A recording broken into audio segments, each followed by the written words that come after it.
Nah, Okay. no, I can't hear it, so it's all good. I think I got everybody's link. DJ, your Twitch is Evo325, right? Yep. You have my Twitch? Okay. JMB MJ3293. Mm-hmm. Okay, I got them both in the description.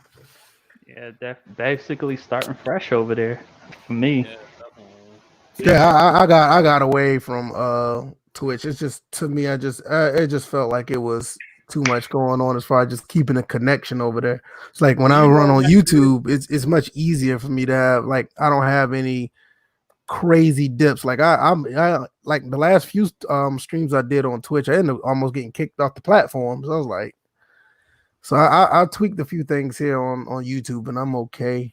I think about using another platform to stream as well, but I'll get to that somewhere down the road. There's a lot to unpack here for episode 161, Madden 21 beta feedback. A lot of people played the beta. I think everybody in here played the beta except for me. So except you. What is yeah, that? I'm gonna be I just had no reason to play, to be honest. I just want a decent franchise, and as long as they keep the gameplay at 20, like it was with 20, I would have been satisfied. But I heard a lot of things have been, improved in the beta, and with the feedback, we're going to hear about more things that have been improved as well. So we're going to talk about that. I'm just going to be the pedestrian listening. And we're going to talk about these pro sports. A lot of people are starting to get the coronavirus. They're starting to freak out a little bit. MLB trying to stand firm and continue the season. We'll see how that plays out. We'll touch on that as well. With that being said, you can catch us on iTunes, SoundCloud, Google Play. DJ and Bills both have a Twitch now. They're going to tell you about their Twitch in their intro. Also, join our Discord. I keep forgetting about that. Join the Discord, and you can talk to us outside of this chat. I'm trying to be over there more often as well. So I'm going to let DJ go first. What's going on, man? Nothing much. Just enjoying the week so far. Been staying out of the heat. Just news on the Twitch channel. You can follow me at Evo325. I've basically started from scratch, and I'm looking to go every Wednesday. Well, I was looking to go every Wednesday, but this week it'll probably be Wednesday, and next week, because I start the new job, or I should be starting a new job. I got an interview tomorrow. It went from straight hire to, we need an interview. So I'm probably going to be looking for a different day to stream, possibly on a Saturday. But other than that, you can also find me at my website, dj81.org. You find my articles. I'll probably be posting videos on there as well. So and those are the ones that are going to be linked from Twitch and YouTube. But other than that, I'm ready to discuss this Madden stream. All right, Bills, I'm gonna throw it to you. What's been going on? Not much. Just still working on my music and a couple other things. Got my Twitch channel up and running the other night. Of course, my dumbass didn't set it for it to save, so nobody will ever see it if they didn't see it that night. Well, except for the clips, because I did save that one clip, that in and out though. Crazy. But yeah, y'all can definitely check out my Twitch. I'm trying to find a day that I'm gonna stream regularly. Because I was the only person at one point not putting out any content on this podcast. So, definitely gotta start doing that for you guys. But yeah, I've been good. All right, that's cool. Our unofficial member, NYKia, what's been going on, man? Finally back in the building. Oh man, y'all know who the hell I am out there. Yeah, I believe this is like my fourth podcast appearance in the past month. So yeah, 2020 is a hell of a thing. Man. I've been all over the place. I see. That's even on camera. Stop the presses. I know, right? I know. So it's been a fruitful month for you. So, Smitty, you don't need no introduction. He's 1/3 of the Sim Standard podcast. Yep. Man, let everybody know what you're doing, man. Let's go ahead. I mean, I've just been chilling, you know what I'm saying? But I mean, we see what's happening with Madden, the fixed Madden franchise thing. I like the fact that that's basically every tweet that comes out that's got anything to do with Madden or anything of that sort, regardless of what Bleacher Report or anything like that or whatever, it's like it's getting hit pretty decently with that hashtag. So I'm glad that, you know, that momentum is still pumping pretty strong. So, you know, that's pretty cool to see. Otherwise, I mean, you know, we're getting to this Madden, talk about this stream here. So Okay. yeah. No, Tyler, we're not talking about IMV gaming. Go back to No, my video if you want to check that out. I was just about to put that in the comment section. I said, heard it here first. All we got to say. Right. I mean, it's nothing else to say. I mean, we've been told you about that. Yo, Did y'all know? Did y'all know? Like, over that clip. but did y'all know? Like yesterday, Kyle Anderson came out with the video talking about his game. Did y'all see that?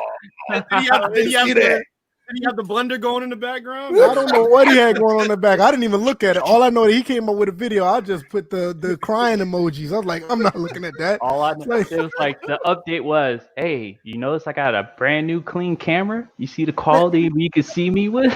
Listen, it's like clockwork. You see what's going on with IMV, and it's like he came out of the woodwork, made it his duty to come out behind that. It's like you can't make this up. Like, how could it's crazy. All of these charlatans come out when there's something going on with Madden or somebody posts about NCAA or something. They always come out at the same during that type of time. All you need to know about IMV is that there is no product. There never was a product. There will never be a product, and you're never getting your money back. That's it. End of story. And I'll say this real quick. I'll say this. Shout out to Maximum and shout out to Axis for not being Danny. For not being the clout chasing franchise that comes out, and you know they don't really care about us truly. They care about capitalizing on the few things that people complain about. But the thing about them is, Bills, they know their avenue. They're not trying to be something that they're not. They're not trying to sell you a dream. They're like, look, this is what we got in our little bundle of football. Take it or leave it. They're not. I mean, yeah, obviously they do. I mean, they don't come out every year and say, well, you know, it's time for us to release this Madden killer on y'all. Right? Yeah, and it's the other people that tried to hype them up to be that. And I was like, yo, they're telling you, like, look, we're just trying to make a football game. We're not trying to be what we're not. You know, and I give them credit for that. Yeah, you want to capitalize on the hashtag. I get it. I mean, you want to get your name out there in some ways, but even with that, they're not trying to be something that they're not. And what Maximum did was fun. It was quite frankly, it was fun what they did. And they're actually putting effort into the franchise, but it's not just something they're saying. They're legitimately putting, some time into it. And then the other funny thing is that they actually put money into making a site for it. Like they're not fucking around. Like, right. It's like, I mean, regardless of how limited they are, they're doing something and they're doing it the right way. You can't do nothing but respect it, even if you don't want to play the game. You got to, compared to what these other two companies, well, I don't even think either one, IMV or Cal, is a company. Not a company, yeah. You know, compared to what they're doing, at least they're trying to do it the legit way, you know? Yeah. It's weird. So let's get into the beta feedback. I want to hear NYK's words first. So I want NYK to go first. Before you get started, I just want to say this one thing about the indie guys real quick. Mm-hmm. Especially you look at Axis and you look at, Maximum, what Canuck and all them guys did. Yeah, basically Maximum now, but and that's the whole thing. Those guys progressively evolve. They have their small teams, limited budgets, whatever. And they built their stuff out. And then you look at even Havo. You can look at him as recent. Yeah, he's another one, right? It's like he's another guy that's another primary example. Excuse my son. He's another guy that's a primary example that he started from scratch, and he's talking about like potentially having his game be able to be on the Nintendo Switch. So it's like, what these guys are able to do. That's what these dudes pull the Ocean 11. It's like you put in the work and you build your stuff up to a point where you have something adequate, and the people will come support. Like these games are steadily coming up every year, and like what you guys said, they're staying in their wheelhouse. They're not saying they're Madden killers or nothing like that, but they're saying like, hey guys, look, I know you guys feeling the way about franchise modes. Look what we got to offer. You know what I'm saying? So it's like they're putting their best foot forward, and that I commend them on that because these guys have came a mighty long way from their humble beginnings to this. Especially Axis. My God. Yeah. Here's the other thing. The other thing is that the true people, the real ones in the community, know we're not asking for a Madden killer. We're asking for a game to push Madden because we want competition. That's what we ultimately want. The people who want EA to just stop making games, they're just in a whole separate category. Those people aren't important. But the people that truly want another game to come and be a true alternative, those are the ones that know, it's going to be a slow process, but if they stay the course, they'll... And it's okay because we understand where it's coming from. I mean, I gave it a shot. I didn't think it was a good game. I didn't think Maximum was a good game, but I see what they're trying to do. It's nothing I was going to play like religiously, but I give them props for trying. I mean, you are... At the end of the day, they're going to reach some people that they could possibly make a profit off of their product. And at the end of the day, nobody can downplay that. You know what I mean? I mean, it is what it is. So, Kia, you looked at the beta feedback, the showcase. What are your thoughts? Yeah, well, a couple of things. One, I'm glad that they acknowledged the hashtag Fix Madden franchise thing pretty early in the stream, and they mentioned that they're going to be providing information and news on that as far as what they're going to be doing. Well, at this point, it's obviously going to be post-launch as far as enhancing franchise mode going forward, and hopefully this year with what they can do. So again, that's one of those things where the community rallied together and got some results in a positive fashion for once. So good to see that. As far as I'm looking at Twitter right now at the same time as I'm, talking and seeing a lot of people freak out. The big theme of the day is, the user movement. That was the big takeaway. Along with some other things, but the major one, because it's going to impact everything else, was the fact that it seems like that Clint is sticking to his guns as far as how he wants the game to play at its core. And the big controversy was with the user control and the fact that it felt slow and unresponsive, and you couldn't make drastic changes in direction that you could in current and past Maddens. And honestly, I think it's a positive that he's taking that route, that they're not going to jerk around with that. Bottom line is that the game has to evolve, the game has to change and go forward, and gamers have to adapt at some point. Otherwise, what are you going to have? You're going to have this same cycle of playing the same game every year and then complaining about what? The game never changes.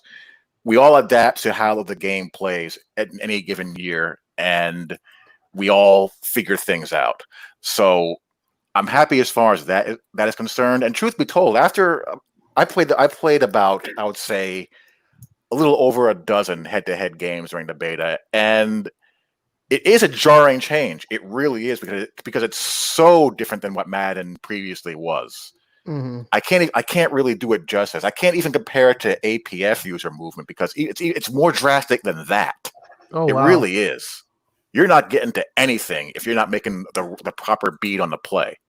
Mm-hmm. If you're wrong on a run fit, you're not cutting back to get it to correct it. You're done. And I broke several really long runs because of guys crashing the run fit, and I'm able to just cut back against his momentum and just go because he eliminated himself as backside pursuit. There was no one there, easy touchdown. Same thing with reading plays. After about a half dozen games, I was able to make user plays again, diagnosing the play properly. I wasn't able to cheat on things unless I was damn sure what I thought was coming was coming. That's great. That needs to stay. The concern that I have is that if the user is going to stay like this, which I hope it does, they don't tweak around with the change of direction. Everything else around the user has to be, tighter.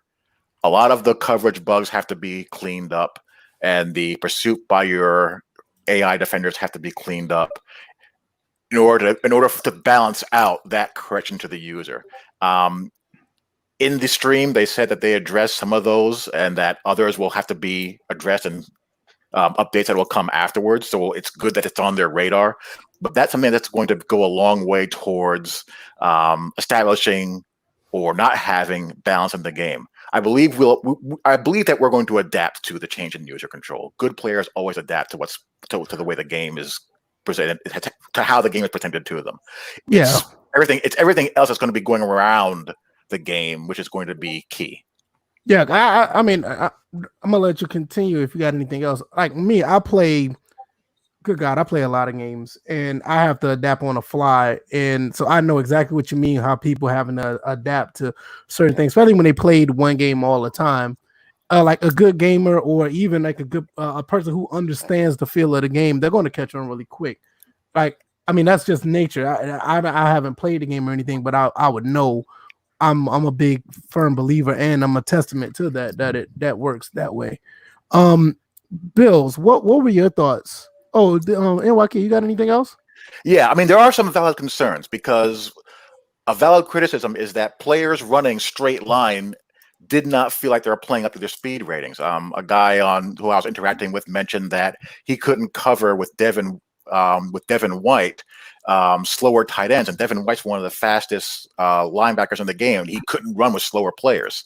That is a valid concern. I don't know whether that's a beta thing, whether the ratings were not accurate, or whether that's a tuning thing.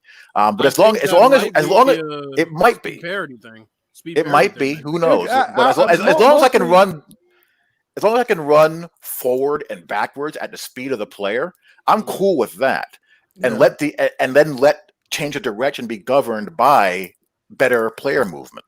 Right. Yeah, mostly with a beta on anything, I don't really take the attributes to, like, let's say in a sports game, I don't take the attributes in consideration because they may not be 100% accurate. Or like if I'm playing a shooting game, and like say if a weapon that I'm using in a first-person shooter beta is not as powerful as it need to be, or if it's not as if it's too OP, I don't take it as too literal because it's a beta. So that may be the case. Once the game releases, then that would be, in my opinion, to be a legitimate concern. Bills, you was about to say something? Well, no, I was just going to touch on what NYK said, and I'm actually going to throw it to Smitty. So I think the issue is the speed parity slider seems to work a bit differently this year with how they changed the player movement. The speed parities slider's been a big discussion ever since they put it in the game, really, and it seems like every single year it works completely different. I mean, some people get great results with it at 0, and obviously at 0, that means that literally the players are playing according to their speed ratings. Like, there's no handcuffs anywhere. There's nothing. It's like slower defenders are not going to be able to keep up with faster receivers. Now, when you put it at 25, it seems like a happy medium, right? 50 is where it's at on default. So I don't know if maybe they need to tweak that threshold, but I definitely noticed it a little bit in the beta, and I just kind of dropped the speed parity. It seemed to iron it out, but online, obviously, you can't do that. So that's something that they definitely need to work on. But I'm actually going to throw it to Smitty first for his thoughts on the... Smitty, what are your thoughts on the beta? I mean, the beta was cool. When it came to the coverage, I mean, I know there was a lot more work that needed to be done, but it kind of feels like the same redundant tale, because every year that they do, every year that we look to see, well, at least when I look to see it more refined, I want to see players do a better job of diagnosing what's going on in front of them, instead of just literally covering grass until a player reaches their zone. Because what happens in Madden all the time is, as we know when we play it, they'll cover a player to a particular point, or they leave them alone until they enter a particular region, and then all of a sudden they want to pick them up. Otherwise, they're just sitting there watching, and they're not moving around trying to position them like that. The thing I loved about 2K5 is that, and I'll say that over APF, because APF, they did the same thing as Madden. It was like they didn't move around unless they went into your zone. And in 2K5, you had players moving around, positioning themselves based upon what action is happening by the offense. Like, Madden, you could dang near tell what kind of defense was played all the way to nearly to the whistle, because everything goes back to uniform state once receivers go beyond their zone. So that's a big thing for me. Offensive line interactions, remember? You said what? Do you remember when that used to be a complaint about the offensive line interactions, how uniform the pocket would form pretty much every single time? And I'm glad they fixed that, because what you're saying is definitely it's definitely not it's not a positive. So I get what you're saying. Yeah, so that's something. I mean, like, even then, like talking about it before, that's more of a next gen kind of thing, which is sad to even say that. But that's basically where I'm at with that. But from what they saying with the notes, because I didn't catch the stream, but I read through the notes. So I looked at the Gridiron notes here, and I mean, I'm with what you guys are saying about the player movement. Like, that is like the big ticket item takeaway that I can take from this is that player movement. Adjust what you need to adjust as far as making players feel according to their speed, but don't let these dudes be a ping pong ball all over the field just because they have great speed. You know what I'm saying? Like, somebody can be incredibly fast and they could take themselves out of the play because they made the wrong read or they cut the wrong direction. And because of that, they're going to get gashed for, a lot of yards. Make sure that stays put. And as we see here, just like, Kia said, but as we see, these devs, they do stick to their guns initially. Then the game comes out. Then within that first month, you talk in September, maybe going into October, that patch come out, and now all that stuff about player movement goes down the toilet. Bills, what was that, Madden? Was that Madden 19? Locomotion was this big thing. And they absolutely, it got murdered as soon as the first patch came out. That sucker got murdered, man. One positive I'll say is thank God it made it to release this time again. That's an improvement, at least. Yeah, right. Because I mean, we've talked about the beta having a lot of great things, and then the game comes out and they're like, "Hey, I thought you said blanky blank and blank." It's like, well, that is how it was, but that's not how it is anymore. So, yeah, I definitely agree with that 100%, Smitty. Now the key is to make it until Halloween. That's my thing. I know, right? It's Well, like we got it to launch. My thing is, I do not want to start a franchise and then all of a sudden it's not the same after a month and a half. I don't want to do it. I want what I see. I want at least the base of the game stay to where it is all the way throughout. I mean, if you want to patch an animation or a bug in the game, that's fine. But don't patch the game till it actually alters the entire way the game feels. Right. I don't want to deal with that. Right, because we all know there's going to be bugs. None of these games release, clean anymore, unfortunately. Right. So you're going to have abilities that don't work. You're going to have abilities that are overpowered. You're going to have mechanics that need to be, tweaked. As long as that is not compromising, how the game plays at its core, by all means, knock yourselves out. What I fear happening is that the game releases and the first week and a half, 2 weeks, everyone's getting torched on defense because they can't adapt to what's going on. Right now, the only ones that are in tune with this are the hardcores, the guys who play online, CFM, guys like us. When the casuals get a hold of this game and they can't buzz around with that middle linebacker anymore, they don't know how to call plays, they don't know what coverages do, they don't know how to recognize route combos, and they're giving up 50 points. That's when you're going to see, the bells of hell ring and calls to, patch the game. That's the period of time to look out for. Right. I completely agree. DJ, you played the beta. Did you watch the feedback? Yeah, I watched the feedback, and I got the Gridiron notes right here in front of me. I'm happy that they're not going to touch the player movement to start. Okay. We've seen in the past, not just with this game, but also with 2K devs standing their ground until the heat gets applied, and then they back off. So that remains to be seen. But I'm glad that they're starting off that way. As just to add on with the player movement, I feel like it's hard coded this time, like the RPM and stuff like that. So I think that will not go away anytime soon at all, like it did the last time. Because the last time you didn't have a rating that identified that this was RPM. Right. And Okay. we've all seen that leave. I'm kind of disappointed that film study doesn't make it at launch. I don't think there wasn't, to me, it wasn't as big as an issue as people were making that out to be. Just another thing that you had to be worried about from an individual player. Let's see.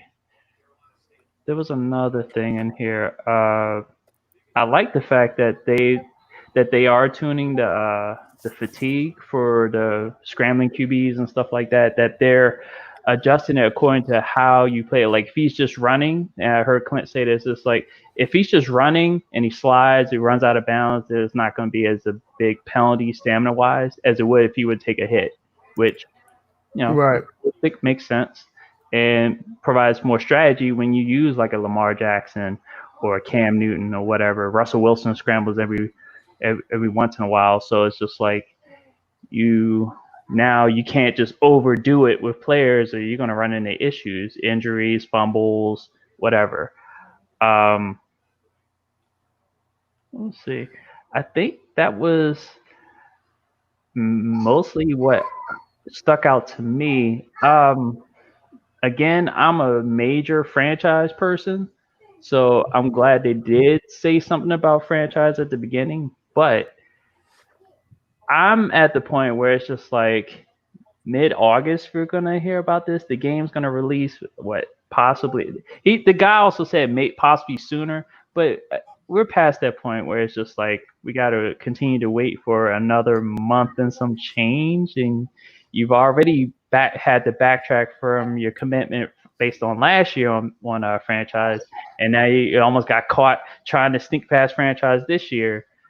So that's all I got.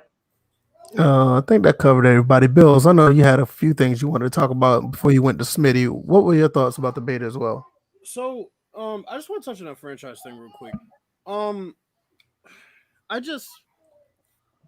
There's something about that still kind of rubs me the wrong way, because my thing is I've never seen any other time where Madden would be working on something and not talk about it while they were working on it. Right. And all of a sudden they want to suppress the information all into one little bubble of mid-August.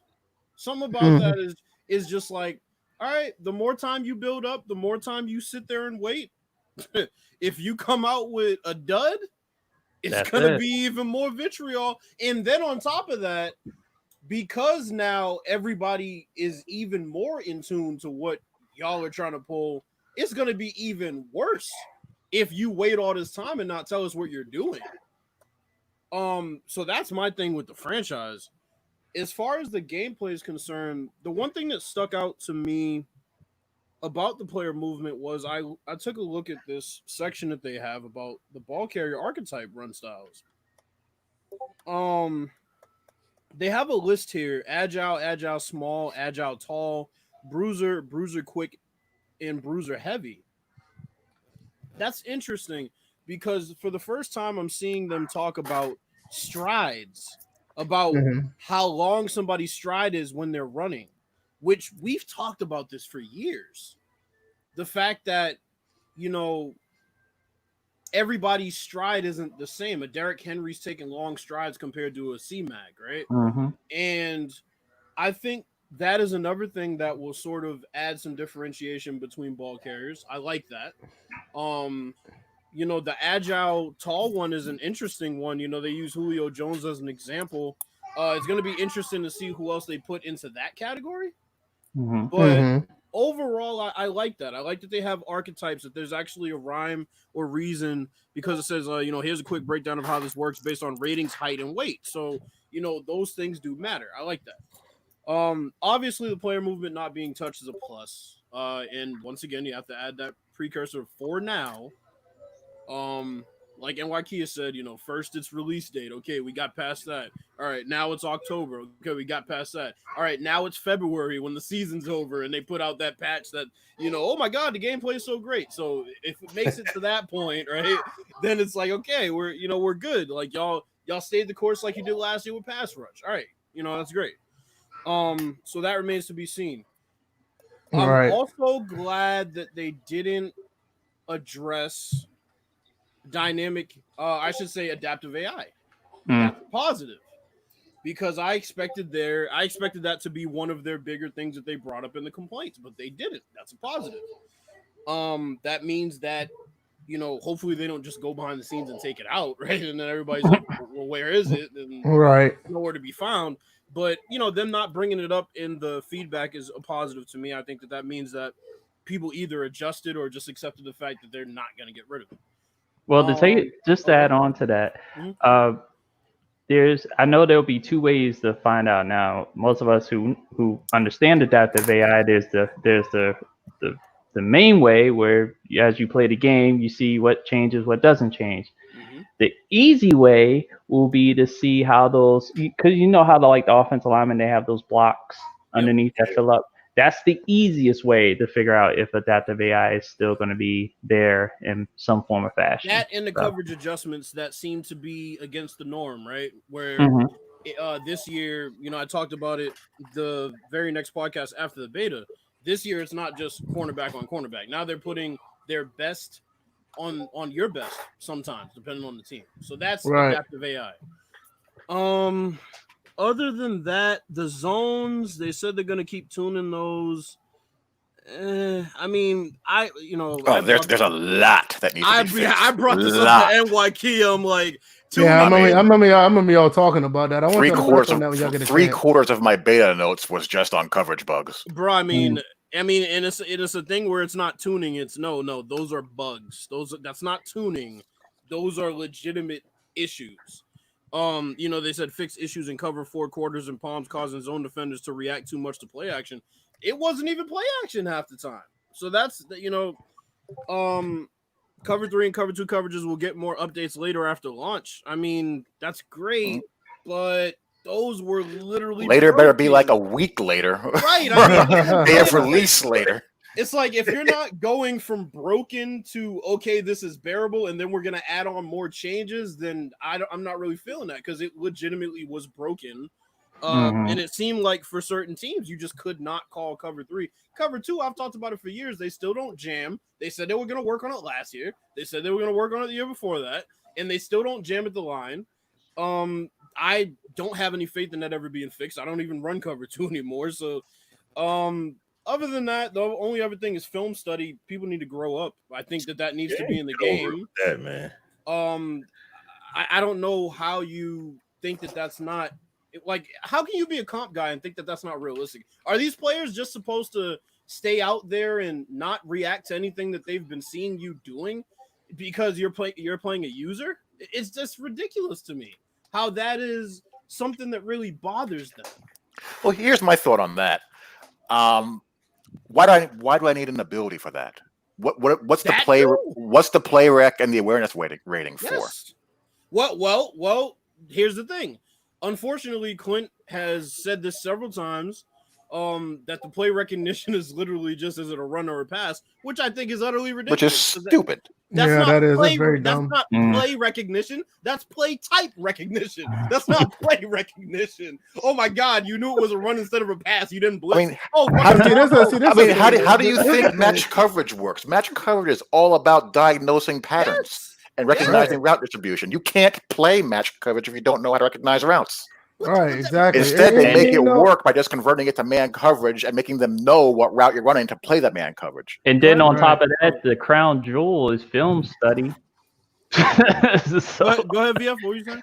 No, I was just saying, like in the past games, I mean, play recognition meant so much outside of just is it a run or a pass. I mean, when you had other games like the games I play, like the older games, the play recognition meant a lot when you had a certain player on the field. He's not going to bite for play action. He'll know when to go in for a certain tackle. He will stay put. It just depends on what the formation is. Like now, like you said, it's just run or pass. but it wasn't always like that. So it's kind of funny how they got away from that. Yeah, Well, the but thing was with- it? Okay. Hold up. But was it always programmed to be that way, or we just all these years thought that's what that meant? They've said that for is- years, though. They've said that for years, unfortunately. That's how it's always been. Mm. And the Yeah, I thing mean is- that's what I'm saying. Like when you look at how things used to be, and that's where I come in. Like, because I still live that. I still play those games. When you see how the things are, and then you go back and then you come up and play like a Madden 18, 19, or 20, and you see, well, this certain personnel does not mean a thing when it comes to recognizing a play or certain tendencies they may have compared to what I used to play. Then you'll see where it was programmed there in a different system, but clearly you can see that they don't use that anymore. I mean, obviously, but you would think with newer tech they will have it. See, So, that's what I was figuring I was getting at. Was it programmed differently in the older games versus the newer games? I got you. So like what I was gonna say was, like how people are going crazy. They're going crazy about the ability here, but the thing is, you had something like that in All Pro football. I forgot what the ability was, but that was basically that was your Peyton Manning kind of ability, and it was like they didn't say, "Oh, shut the production down." Oh, I can't believe you could do it. Like, no, it was like, okay, this is something here. You just gotta adapt, all right, to what's going on. So that and see that's the problem with Madden and these abilities now is that they're all supercharged. These are not just basic abilities. They're not. Yeah, right. They're not the basic abilities that just tell you the difference between a player. These are like supercharged abilities that make them somewhat superhuman. Yeah, I mean, look at that avalanche ability. Whenever they tack that on somebody, guaranteed fumble. You know what my other thing is though. Stuff like that is. Oh, good. Stuff like that is much more problematic head to head. I feel, especially in a MUT world where you can just slap anything that you want on a guy. So I can see where guys would have a gripe about that. When you have guys with whatchamacallit, film study, and the player gets that active and he's able to see what his opponent is doing hot route wise and changing it. That's a little bit silly. Right. I can see. I think comp guys have a legit gripe as far as that's concerned, and much just completely distorts the whole game. In a CFM environment, you're not going to see that near as much. But for a guy who's playing online, the fact that someone can see your adjustments because of an ability is dumb. So I totally agree with that. I think that should be something for a play now offline type thing. I'm 100% with you on that. And here's my thing. I don't think that should even go into the film study in the first place. Hot routes. If you know what the play is when they come out of the huddle, that's fine. That should be all you get. You shouldn't be able to see what they're adjusting to, because how many times have we heard players like Tom Brady say, well, shit, Ray Lewis knew everything we were in immediately. When we came to the line, it's like, damn, they already know. Right. So that's not something that should be an ability that, you have to get in the zone for. That's something that certain guys should just have. Especially if you're running a franchise and let's say you draft somebody and they've been with your team for 4, 5, 6 years, by year 6, I'm talking in the weeds here because most people don't even play franchise that long, but if you was to play somebody for that long and keep them on your team, they should have that type of knowledge just for being around and knowing, especially when they're playing against somebody in their division. I mean, you kind of see what I mean? And that's the thing. Let's be honest. The second game of the season, the whole damn team should pretty much have that playing against the team that they played in the division earlier in the season.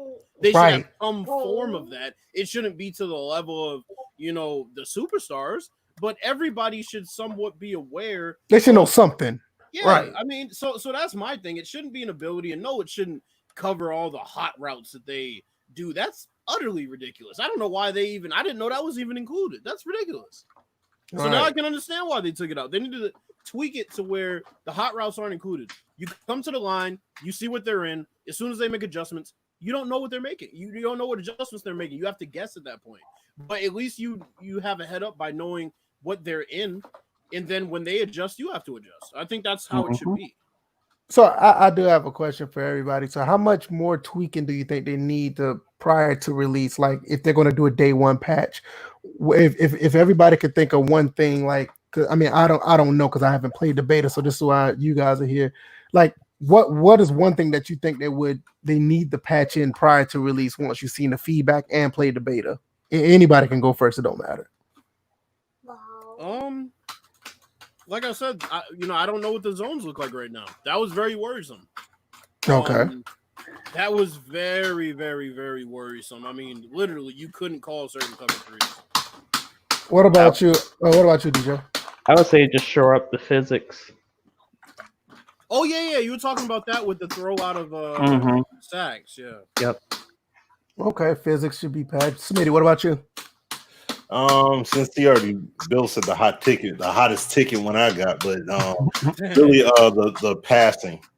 Because you still can't place passes. Everything is directly tethered straight to where they're going to be at instead of being able to actually throw a receiver open. I really, after me playing Fever on my live stream, I kind of wish they would bring that Madden 18 target passing back as an option. As an option. I have a question for Smitty. I would bring it back as an option.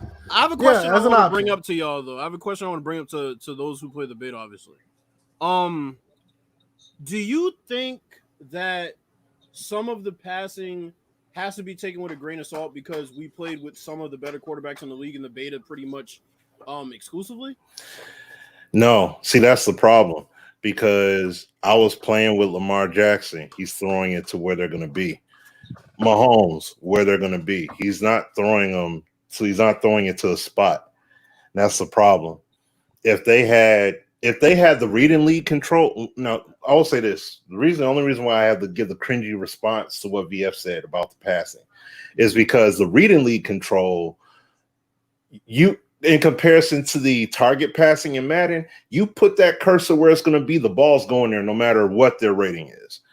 The read and lead control in the NFL Fever, your ratings did have an impact on how far you could lead your receiver and everything. I mean, it was a beautiful, beautiful control. Well, and the mechanics was done right. Yeah, exactly. I would be on board with something like that, or even a QB Vision-esque kind of pass. I see what you're saying. It's not necessarily you're not against the target passing. You just want the mechanics to be better. Yeah, it needs to be way better. Like, gotcha. But, I'm with you on that. That's what I'm saying. though. Back to Bill's, what he's saying. That's what I'm saying. That's the problem I have, man. Because you can't. I was playing Fever, and once, like I said, I was playing Fever, and once I got the hang of it, I still wasn't successful, but it felt like I know I can get better at it again. Right. Yeah. So no, but see, I don't completely agree. I get where you're coming from. I guess from my experience, I felt like I could kind of throw the ball in different spots where they were headed. That's I guess I just got a different experience. This is the problem.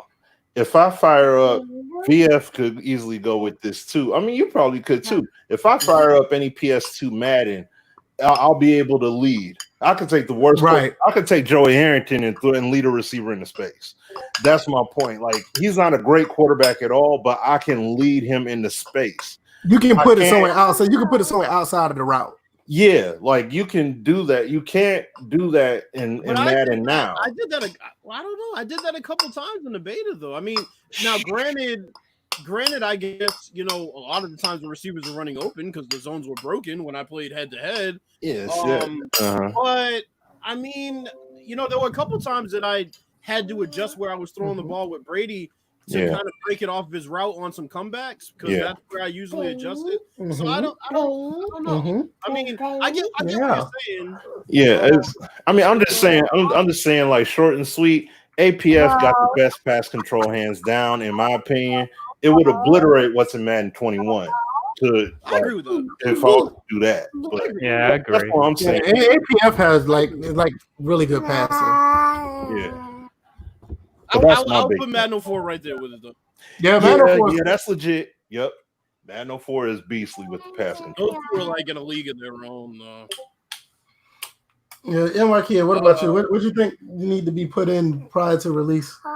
Well, going to the passing thing, yeah. If you're using Brady, this game revolves around abilities, and Brady has all the pocket passer abilities you could want. He has all of the, pass lead abilities and all of that, so you can have a party with him.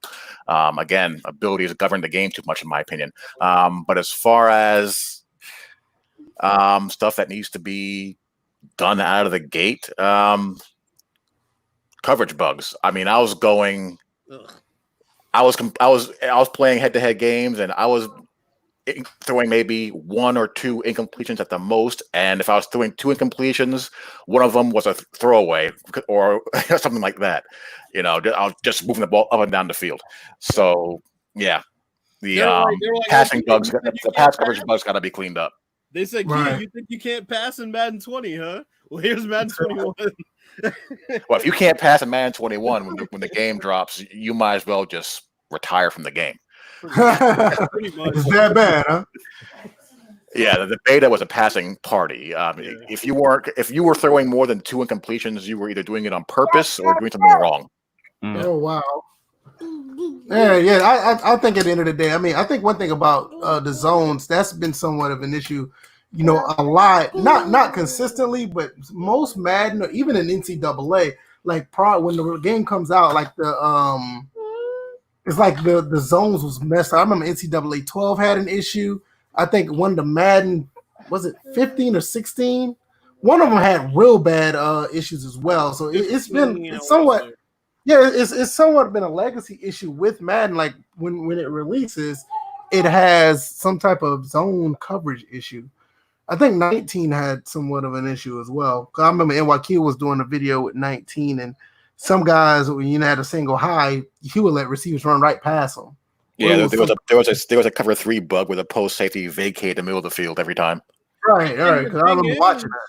With Madden 21, it's sad because when the zone's playing right, it's playing right. Like there are times I've seen beautiful things in zones, but it's so inconsistent. Yeah, it's just really inconsistent when you see those things. Yeah, and that's I'm starting to believe that it's some type of legacy issue, and it goes beyond Madden. Because, like I said, NCAA had that. I mean, we can even go back even further in what it was NCAA 12 or 13. 4 verts was like there was. I mean, just snap the ball and throw it. Right, exactly. Like 4 verts was like really bad at one point with that game. So it's somewhat within the coding of the game that zones just don't do right when the game first comes out or something. Something isn't right. Oh, the one other thing I'll say about superstar abilities, they need to just let us do that in our roster. I'm sorry. I don't want to depend on a patch. I really don't. Just let us do it. Let us give the people who we want to have them. Just let us do that. Outside of I'm kind of curious if they will ever give us that kind of control. That's a lot. I doubt it because it bastardizes the guys who are fucking it up right now.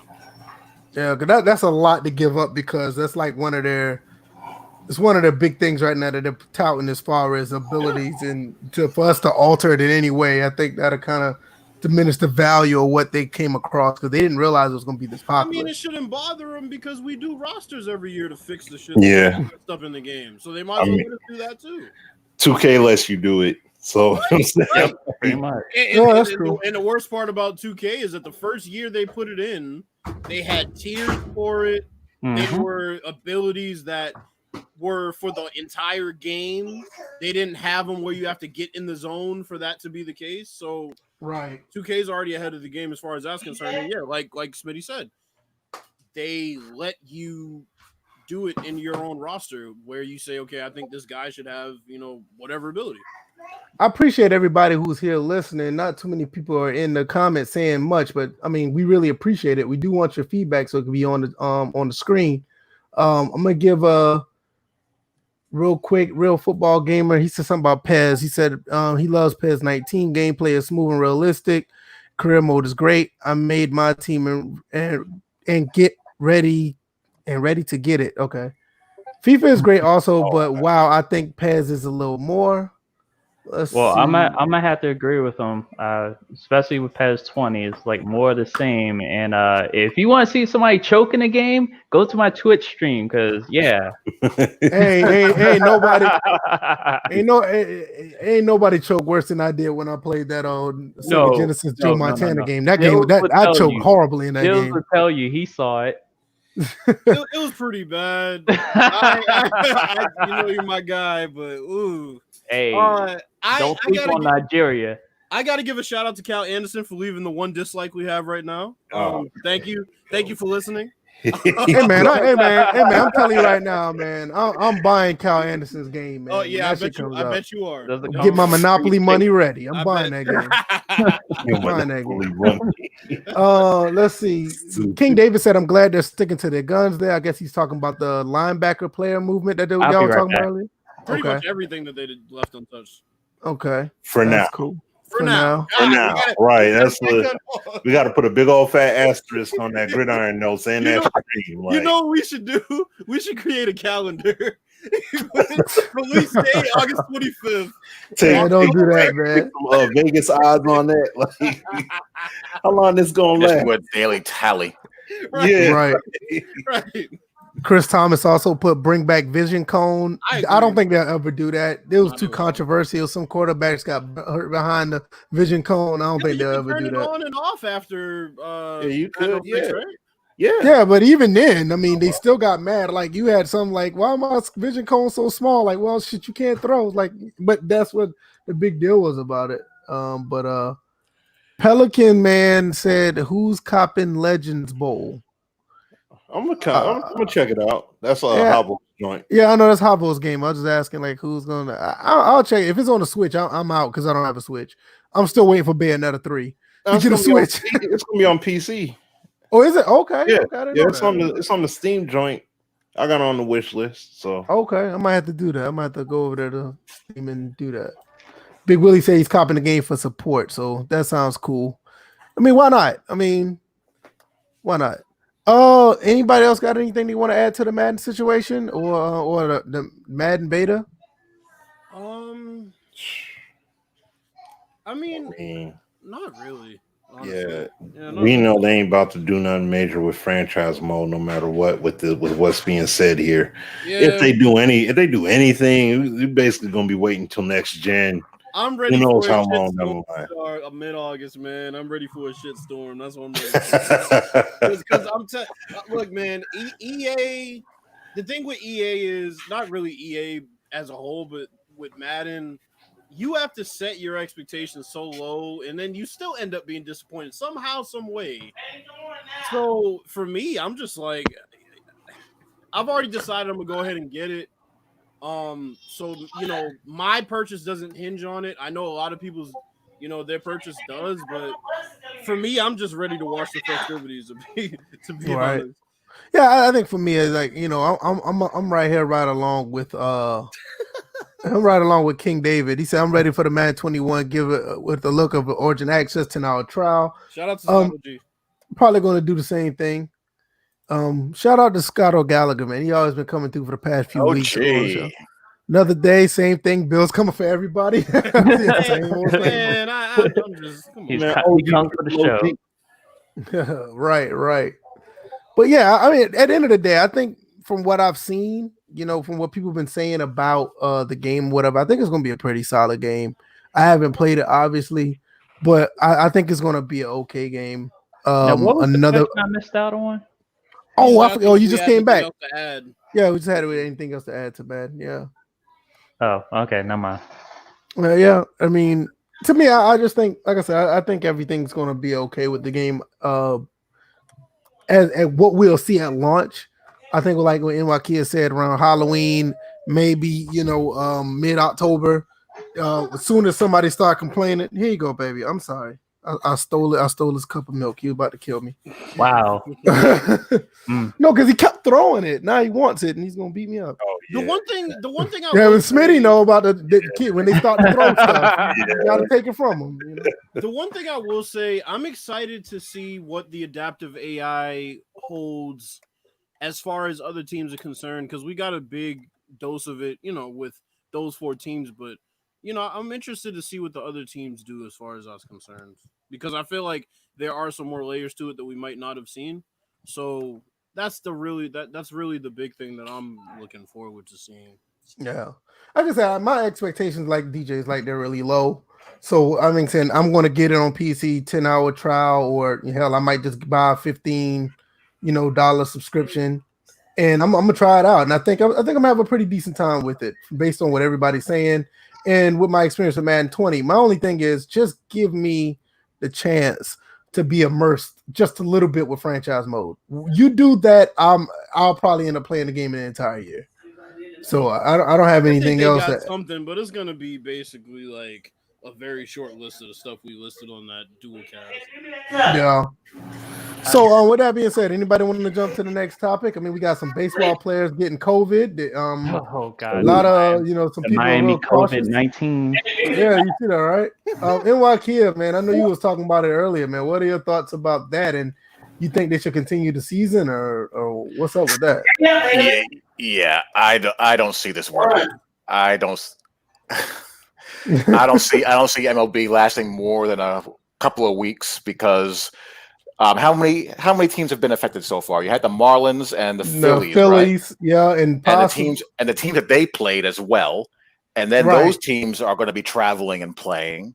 Oh, and Baltimore, just to add in, Baltimore was originally supposed to fly in. They actually made it to Florida, had to quickly fly back out. So far as I know, they could. So already in a season that's compromised as far as length and getting all these games in, you got issues. So you got the integrity of what's left of your season to worry about. So I don't see it working. I mean, I hope they straighten it out, but it's looking bleak. Football, you have a lot of players opting out of the season. I don't know how. And I didn't even say nothing about that. You're right. Yeah, I mean, look at all the Patriots players who've opted out. Well, yeah. Well, all right. I mean, here's what I'll say about the Patriots players. The funny thing was, I was trolling Pats fans because I was like, well, Pat Chung's not playing this year, so maybe that back half of the field will actually play worth the shit this year. They got so mad. Pat Chung is great. Pat Chung sucks. One of the most overrated players on the planet. But anyway, garbage. But no, the football thing is just the football thing. There's two college teams that are in full quarantine now. Yeah, I saw that. Yeah. But I didn't even think about the NFL, because like today you had like at least almost 20 players saying that they're not playing this year. They're opting out. The last podcast we talked about, like, as far as the quality of the play.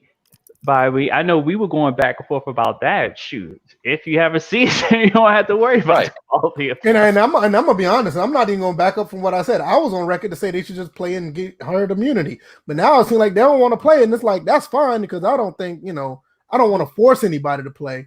But I'm saying if they did, I wouldn't be opposed to just playing through it. But now you're looking like at a season that's probably just not going to happen. The bright side. The bright side. And if anything, our handling of this is getting worse, not better. Right. So right. I don't see this being stable until late September, early October. That's being optimistic. For major, so if you can't start an NFL season by mid-October, November, what do you have? There's no season to work with. Yeah, you're right. Yeah, you make a really good point. So I don't know, man. I mean, all I'll say is for Major League Baseball, if they continue the season, the bright side is Miami Marlins are like the worst team in the league. So right now, the Nationals you just cut them out the equation. Right? I mean, it's like the Miami Marlins. The problem is they might infect the rest of the league. Right, and particularly the NL East. Yeah. Yeah, because the Nationals already said they're not flying to Miami for this weekend. They already. Yeah, I was about to say they already took their vote.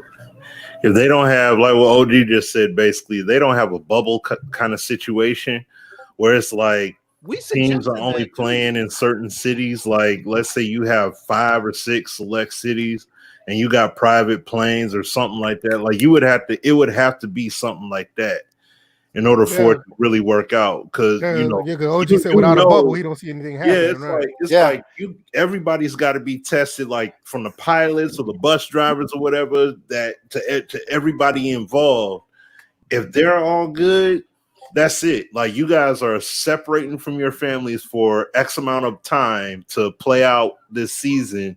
And that's it, because there's no way you're gonna have a normal circumstance. So here's the funny part. You can make it. The funny part is, I remember we did an episode talking about things that they could possibly do to start sports up, and I think we did like a month and a half ago. Yeah, we did. That's one of the things that I suggested. And I know DJ remembers this. We talked about possible baseball stadiums that they could play at, but then we also talked about for college football, yes, having select stadiums, and they have to stay in a bubble and play at those designated stadiums based on what conference they play. Yeah, because wasn't one of those things? Yeah, it was one of those things they wanted to set up as some of the spring training sites, college stadiums, and stuff like that, as like hub type environments. So the NBA is the only one with a foolproof plan right now, and they have the ability to do. Well, NHL has they have 2 hub cities.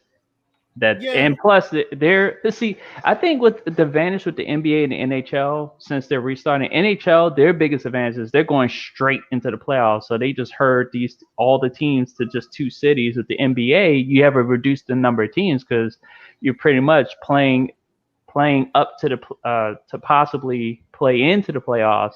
But even so, like the East only has 10 teams playing the rest of their games, and the West is pretty much, I think, figured out. So they have their 8. So that's the difference. These guys are trying to run their whole entire league. Whereas they got it reduced down. But see, no one else got cut down in the middle of, you know what I'm saying, in the middle of their season. So they're just trying to finish it.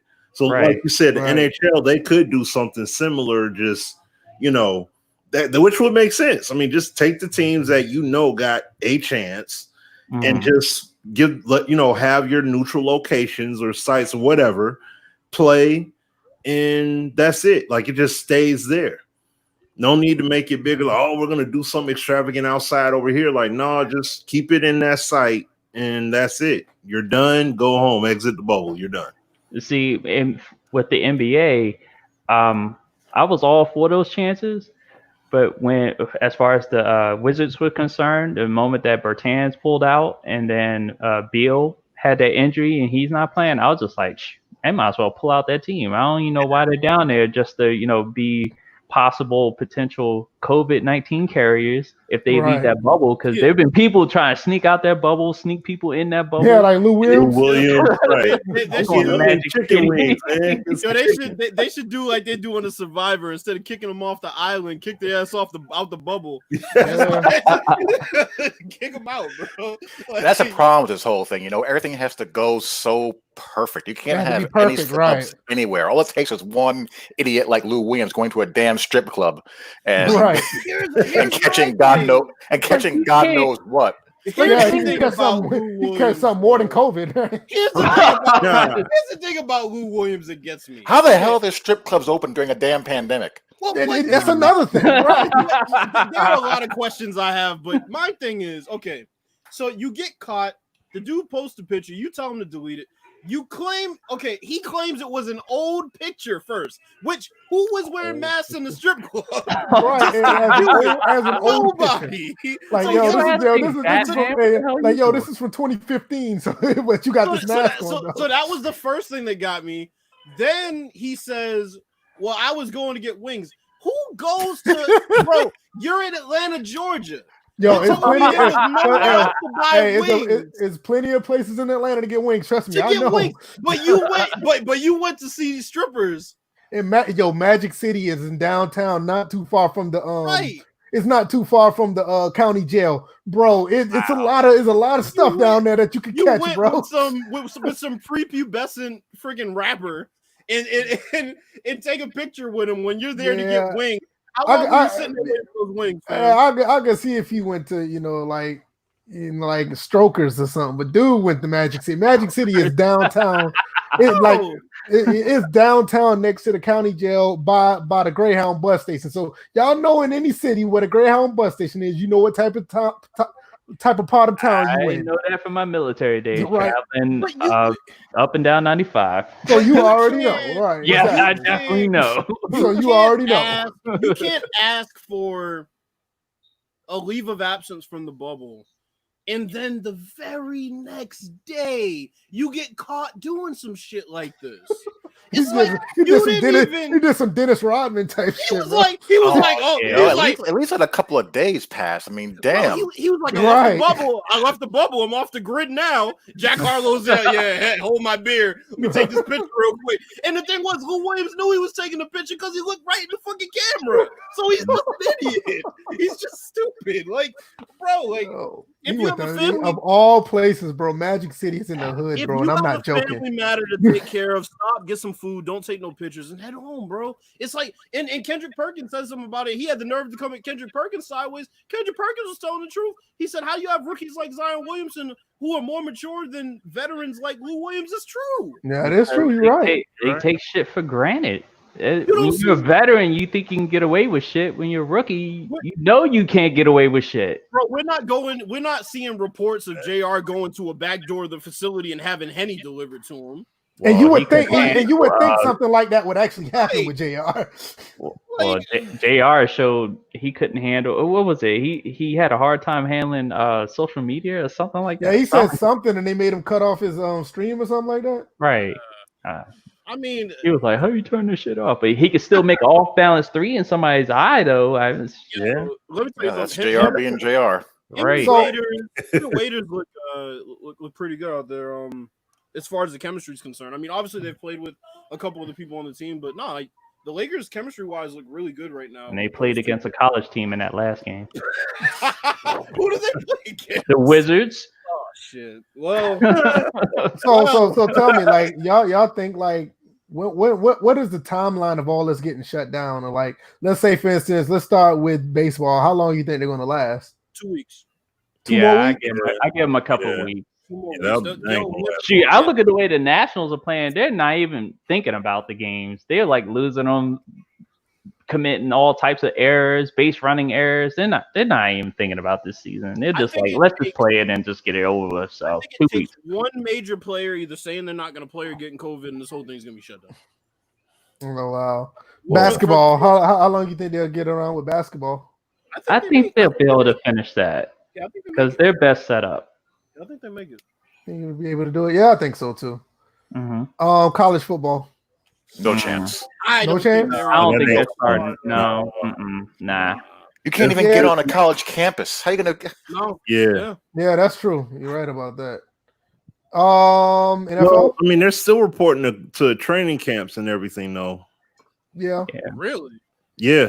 Yeah. They've been. Yeah, we were looking at the time where their teams are reporting in. Rookies are already there. Well, what are you talking about, the NFL? Or? No, I'm talking about college. Oh, Yeah, my 'cause I was- fault. I'm saying my bad. No, I'm saying college. Like they still reported for their camps and everything, All I can say, even for with college, this going on. all I can say for college, major prospects, be careful because if you get hurt in these workouts, y'all ain't even gonna play this season. It's gonna be unfortunate. Mm. So Yeah, it can be And pretty backhand bad. pulling scholarships while this is going on too. That's Well, part of I the territory. That's unfortunately. Yeah, but this is an unprecedented situation. Oh yeah. I mean, look, That's true, too. even way before COVID, I said Clowney shouldn't have played his junior year, and I don't think Marshawn Lattimore should have played his that year either. So I don't know about that one now. I don't know, bro. I just feel like these guys that really have something to lose, they have nothing that they owe to these schools, but these schools always try to guilt trip them into, giving their all, and then when something like Marshawn Lattimore happens, they're asked out, and it's just unfortunate. And Clowney played through injuries that entire year, even getting criticism for his productivity while having legitimate injuries that entire year. And it's just it's ridiculous when you're in college. Hey, I mean, you can make a point of that. I can't say I 100% agree, but the argument is there. Yeah. Well, the argument is there. we know this much. There will be no Ivy League sports. Yeah, they already Oh, said shut like down they your said that like a month Like- ago. Get They're this. like, we're out. They were out like beforehand. They wasn't playing around. What other sport? NHL. Y'all said that's pretty You said good. NFL, we didn't give a If we didn't get to the NFL, they look like they're still gonna try to go, but you got the players in general saying they don't want to play around. Some players don't even want to play. If they, go ahead. I was just gonna say, I feel like until major players say they're not gonna play, I think the NFL will be fine, unless there's actual, cases of COVID. If it's just people dropping out, I think it'll take a major player like Aaron Rodgers, somebody like that, to say, I'm not gonna play. Yeah, I can see that. If you start seeing quarterbacks sitting out, the league, that's a given. They're at least giving themselves somewhat of a chance. They're not going to do any preseason games. I don't know how controlled their practices are going to be and all of that. I just think with football, just the nature of the game and everyone's in proximity with each other all the time, with all the practice time and meetings, and then on the field with physical contact every single play. Logistically, it doesn't bode well. See, that's why they can't swap jerseys, as if that's alleviating anything. Yeah.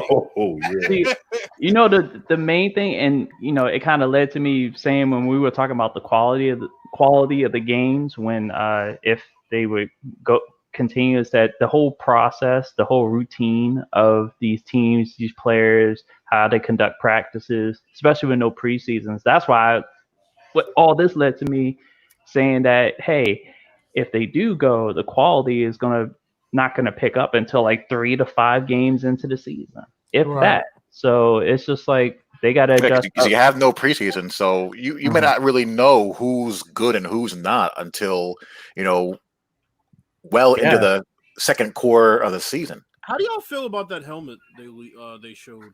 What, with the little face masks? Yeah. That kind of with football, with people's sweat going everywhere, it can get inside the face mask. You got people's hands that go. I'm like, it's not preventing. I didn't see what it looked like. What I don't know what it looks like. It fogs up, what's gonna happen? That's another thing, because I remember when I played semi-pro, I experimented with wearing a visor, and when that fogged up, I was playing with a visor. It looks cool, but once you do heavy breathing or if the weather changes. And then it could be crazy. Yeah. And then, like I said, you're talking about not just your sweat accumulating on that mask. Other players' sweat is accumulating on that mask and blood. Yeah. You know what I'm saying? Because guys gonna be bleeding. Football is a violent sport. It's also a highly contagious sport too. Yeah. So yeah. Is there any other sport that's supposed to be starting up? I think we touched all of them. Well, the WNBA. WNBA is another they one. playing too, right? Yeah, there was some pretty good games. Yeah. Shit, no, there wasn't. Every game was a blowout. Every game was a blowout. I didn't check on that. How are they doing their games? Are they games? Same thing. Not necessarily the quality, but how are they actually able to No, play? I mean they're bubbled. They're doing the same thing. Yeah, they're bubbled. Okay. Yeah. I didn't know that. Yeah, because when I talked about Elena Deladon and her situation. Oh yeah. That's where, because I didn't know she had all that going on. I knew that. Yeah, I knew about that. I know about the WNBA finals. They were talking about she been playing with Lyme. Was it Lyme disease? Yeah, Lyme disease. She's been playing with that all the whole her career. time. And then for the final, she played through what was it? Nerve. What was it? Vertebrae. Yeah, she had like some other issue. Yeah. So what I'll say is, I definitely like the NBA and the WNBA setups. The setup, I'm impressed with their setups, and I was actually thinking what the NHL would do as far as the bench was concerned. The NBA has it perfect. Yeah, I would really be interested to see how the NHL would do in a bubble because they already had one game. Preseason game. Philly beat Pittsburgh 3-2 in overtime. Because I know hockey is hockey's a very gritty sport. It would just be interesting to see how it plays out, without fans. Well, that's another thing. Anybody got that background noise or? Yeah, I hear background noise. I don't know what's coming from though. Okay, it was coming from Smitty. Oh. The one thing that I don't like is the piped-in noise. It's like they can do without that. Yeah, that stuff is dumb. That and the virtual fans of baseball tried. I was I'm looking at it like what was it when the Nationals were playing the Yankees and it was on ESPN, and then when somebody hit a home run, the noise crowded out the announcers talking. I was just like, no, you got them on the same audio track. What the hell? What's going on? That's crazy. Yeah, I mean, And it was generic cheering. they were trying. Static cheering. Baseball doesn't have enough fans anymore to even believe that those ovations were coming from baseball. Quite frankly, in my opinion, I just, it was crazy to go to Twitter and see the shitstorm that was happening when the Mets were getting drubbed overnight. That's why I brought it up. I was like, holy shit, what is happening in this game right now? And I go on Twitter and see a white kid talking about it. I'm like, oh god, that was not good. Yeah.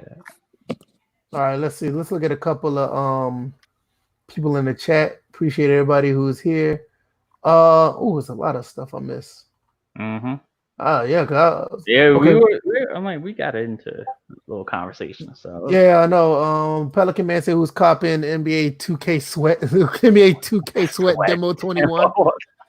Yeah, don't do that. It's gonna be an alright game. I'm probably I don't know, man. The PC guys, man, I don't know, man, because we're getting the old gen version. I want the next gen version. I'm waiting for Scotto G and the crew to show me what they're doing on current gen, because I'm probably not getting current gen. I really want to see if there's anything worth me getting it instead of waiting, honestly, at this point. I know I'm going to get the next gen one, but it's a matter of, like, what are they putting on the current gen one that will, make me buy that and not wait until November? Right, exactly. OG says, Lou loved the wings, leave him alone. That ain't the only thing he loved. That's not the only thing he loves. I'm gonna leave that right there. Pete got the right idea. I'm not even gonna repeat it. I'm gonna let him. I'll just put that up there. Oh man, there you go. There you go. You know what I'm saying? And he must have got a bad batch then. I was about to say, he said, I order wings, not fish. I'm pretty sure. I'm pretty sure OG is talking about the MLB. But OG said you could argue that they could have shut down 2 days ago. Y'all agree as far as the baseball? Yeah. The thing about the Miami Marlins, I had a joke that I shared on the DMs. I wasn't gonna share it aloud, but I figured here, they too busy sharing the same bat, catching COVID like that. Yeah. Pooh's going back to Madden. He says talking about how linebackers shouldn't be able to guard 3 routes, and then was talking about abilities and what should be nerfed or not. Yo, so I have something funny with that. Mm-hmm. Okay. Gia, do you know that I saw a tweet that said you couldn't lurk 3 routes in Madden since Madden 17? Well, that clearly isn't true. Yeah, somebody said that. Yo, I saw that. Somebody did say that. You're right. I saw that. Talking about since Madden 17, there's a whole video of Madden 20 with them doing it and horribly. Come on. Yeah. I don't know. I just I'm not sure about that. I wanted to tack on what VF when he talked about the 2K. No, go ahead. I definitely want to get the next gen version because of what they did going on to this gen. You know what I'm saying? Like when 2K14 came out, or well, I should say when the trailers came out, I was like, my mind was blown. Like, yeah, it's one of the few games that you actually felt like you got a next gen experience. Yeah, so I'm cool with the game. Like I like 2K20. So if I were to get, which I don't like how 2K did their whole marketing setup, but I'll get the digital edition of that Mamba joint for next gen. I'll get the copy for current, and then I'll get that and play it. It's not going to be bad. I highly doubt they're going to just regress. Right. So, I just think that I'm really looking forward to that next gen because like I said, they just obliterated 2K14 and now, but both games were hot. I mean, VF. Oh, even the PS3 school rosters, man. You know what I'm saying? The PS3 version was good. I mean, we're not going to say it was a bad game. I mean, no. It was a pretty good polished game, but when you saw that next gen version, you was like, wait a minute. That's what I'm saying. This is next level stuff. You know what I mean? So I'm with you on that. I would say the only thing with 2K that's making me not want to buy the current gen one is that a lot of my problems that I have with the game seem like they just can't be fixed until next gen. I mean, Oh, okay. the passing, the AI at times, the player movement, all those things seem like those are going to be next gen type fixes because the passing we've pretty much seen stay the same. Mhm. You know, and B-Fight's made a bunch of videos about this. Just we want the ball to be not tethered, right? Similar to how we talk about with FIFA and PES, how they do it. The ball is literally its own independent thing. That means you can throw it to spots, and if it doesn't get there, it doesn't morph into somebody's hands or anything crazy like that. That's how I want it in 2K, and maybe they're able to do it next gen, but it just doesn't feel like they can do that this gen. And that would be my only reason for buying the current gen version would be if they completely overhaul the passing system, which I just don't anticipate them doing. Right. Yeah. I totally Have understand what you're saying. Yeah. Have you all been keeping up with this NFL 100 list? Yes. No. I've seen I This some list of it. is some trash. Let me All finish. right. Fill me in. What's going on? Fill me in. I saw the football reference one, but I didn't see the I haven't seen the top 100 list other than you trashing Josh Allen. Oh my goodness. Let me They have find it. Kirk Cousins here ahead of Odell Beckham. Wow. And I don't like I think Odell Beckham is a little pussy, but he's woo. Well, they have some doozies on here. I think the reason why They have Todd Gurley ahead of Odell Beckham. Wow. Okay. Well, this is why I think they're Amari Cooper. No, I okay. think it's based on strictly last year's performances. I mean, Odell didn't really have that good of a year. That's probably. But he's a better overall talent. No, he is, but they're doing top 100 players of 2020. That's why. Yeah, I mean, even from last year, still he's a bigger threat. Yeah, but the production didn't reflect that though. Tyron Matthew or Minka Fitzpatrick? Well, that's a tough one. Yeah, go either way with that. I'm gonna take Minka because the second half of the season. I would tend. Yeah, it's close. It's close. I think it's definitely close. I think Honey Badger can do a little bit more. I can see you going either way with that one. Let me find his top 100 list real quick. Richard Sherman is 28th. Oh, so they released the whole thing. Yeah, that's a little high in my opinion. That's kind of high. I would agree. That's a little high. Where did you I'm on YouTube. I'm on the NFL channel. Oh, see, it's not letting me go any further. Block. They not messing. Mike Evans 30, Saquon 31. Yeah, because they were just like blasting them. This upload. We got Jadeveon Clowney's overrated ass over JJ Watt. Nah, I'm not feeling that. They got Jadeveon Clowney over Alvin Kamara. Oh, they wilding, man. Okay, they wilding. I'm closing. All right, they wilding now. They wilding on they that. on some sauce with this. No. Why is Jimmy Garoppolo's top 50? I'm done here.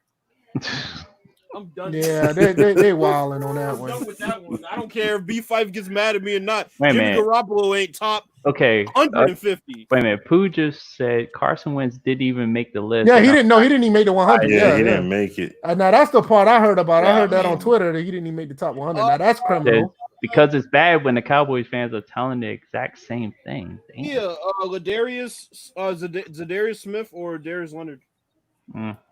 Ooh. Darius Leonard's 50 and Zadarius is 48. That's pretty much the same, really. It is, but that's what I'm saying. I'm looking at what Leonard did, and I'm seeing Garoppolo ahead of him. I'm seeing, Dak Prescott's a bit low for last year. I mean, Zadarius was a borderline defensive player of the year candidate. Yeah. Why is Jalen Ramsey so high? Name. Yeah, I don't know who. See, I don't like this because I don't like this because they don't do it based on strictly last year, and that's partially why I don't really like This is the problem when players rate themselves. Yes, or their friends. Yeah. Right, because players are prisoners of the moment. They go by, who their boys are with, who they play against. They don't see everybody. They might play a guy and he has a really good game against them. So players can be biased. Yeah, but Calais Campbell at 79 though. Keenan Allen has a right to be angry. Look where he's at. Look where Earl Keenan Thomas Allen gets urinated on by everybody. Yeah, he does. That guy can play. Yeah, he Earl gets Thomas shafted a was lot. I agree. 75. But see, thing is, these lists are by the peers, right? Well, it's by the peers. I think it's strictly by them, isn't it? Yeah, is this just Yeah, straight up I the think peers? I vote? think this is by the peers. So that Okay, explains a so lot. that lets you know a lot about, like, this is what your peers think about you, Keenan. You know what I'm Because saying? Like, this is what they what they do is based on what I see. They say they have the guys make a top 100 list of some sort, and then they kind of just see the trends and then make their list from that. But the issue with that is, like he has said, there are a lot of guys, and Keenan Allen strikes me as one. He doesn't have any camaraderie with a lot of other NFL players, and because of that, they're probably knocking him for it. Just because he doesn't hang out and he's not one of the boys with y'all doesn't mean you have to drop him that low. Now, him saying he's better than Mike Evans, I think he needs to be drug tested for that. He's clearly a top 10 wide receiver. Top yeah. 10 without No, I question. mean, he just But yeah, he without doesn't break question. the top 5, right? I mean, it's there's levels to this, and Mike Evans is just, come on. I mean, Mike Evans isn't exactly the guy to cherry pick in this conversation. Like, oh yeah, Mike Evans, I'm better than you. Like, okay, all right. No, okay, like we're getting a bit. And the thing with JJ Watt, I mean, I get a little bit sick of him at times as well. Mm-hmm. I mean, he can never stay on the field anymore. But when he's on the field, the guys are still a damn wrecking machine. That's a thing with him. Yes.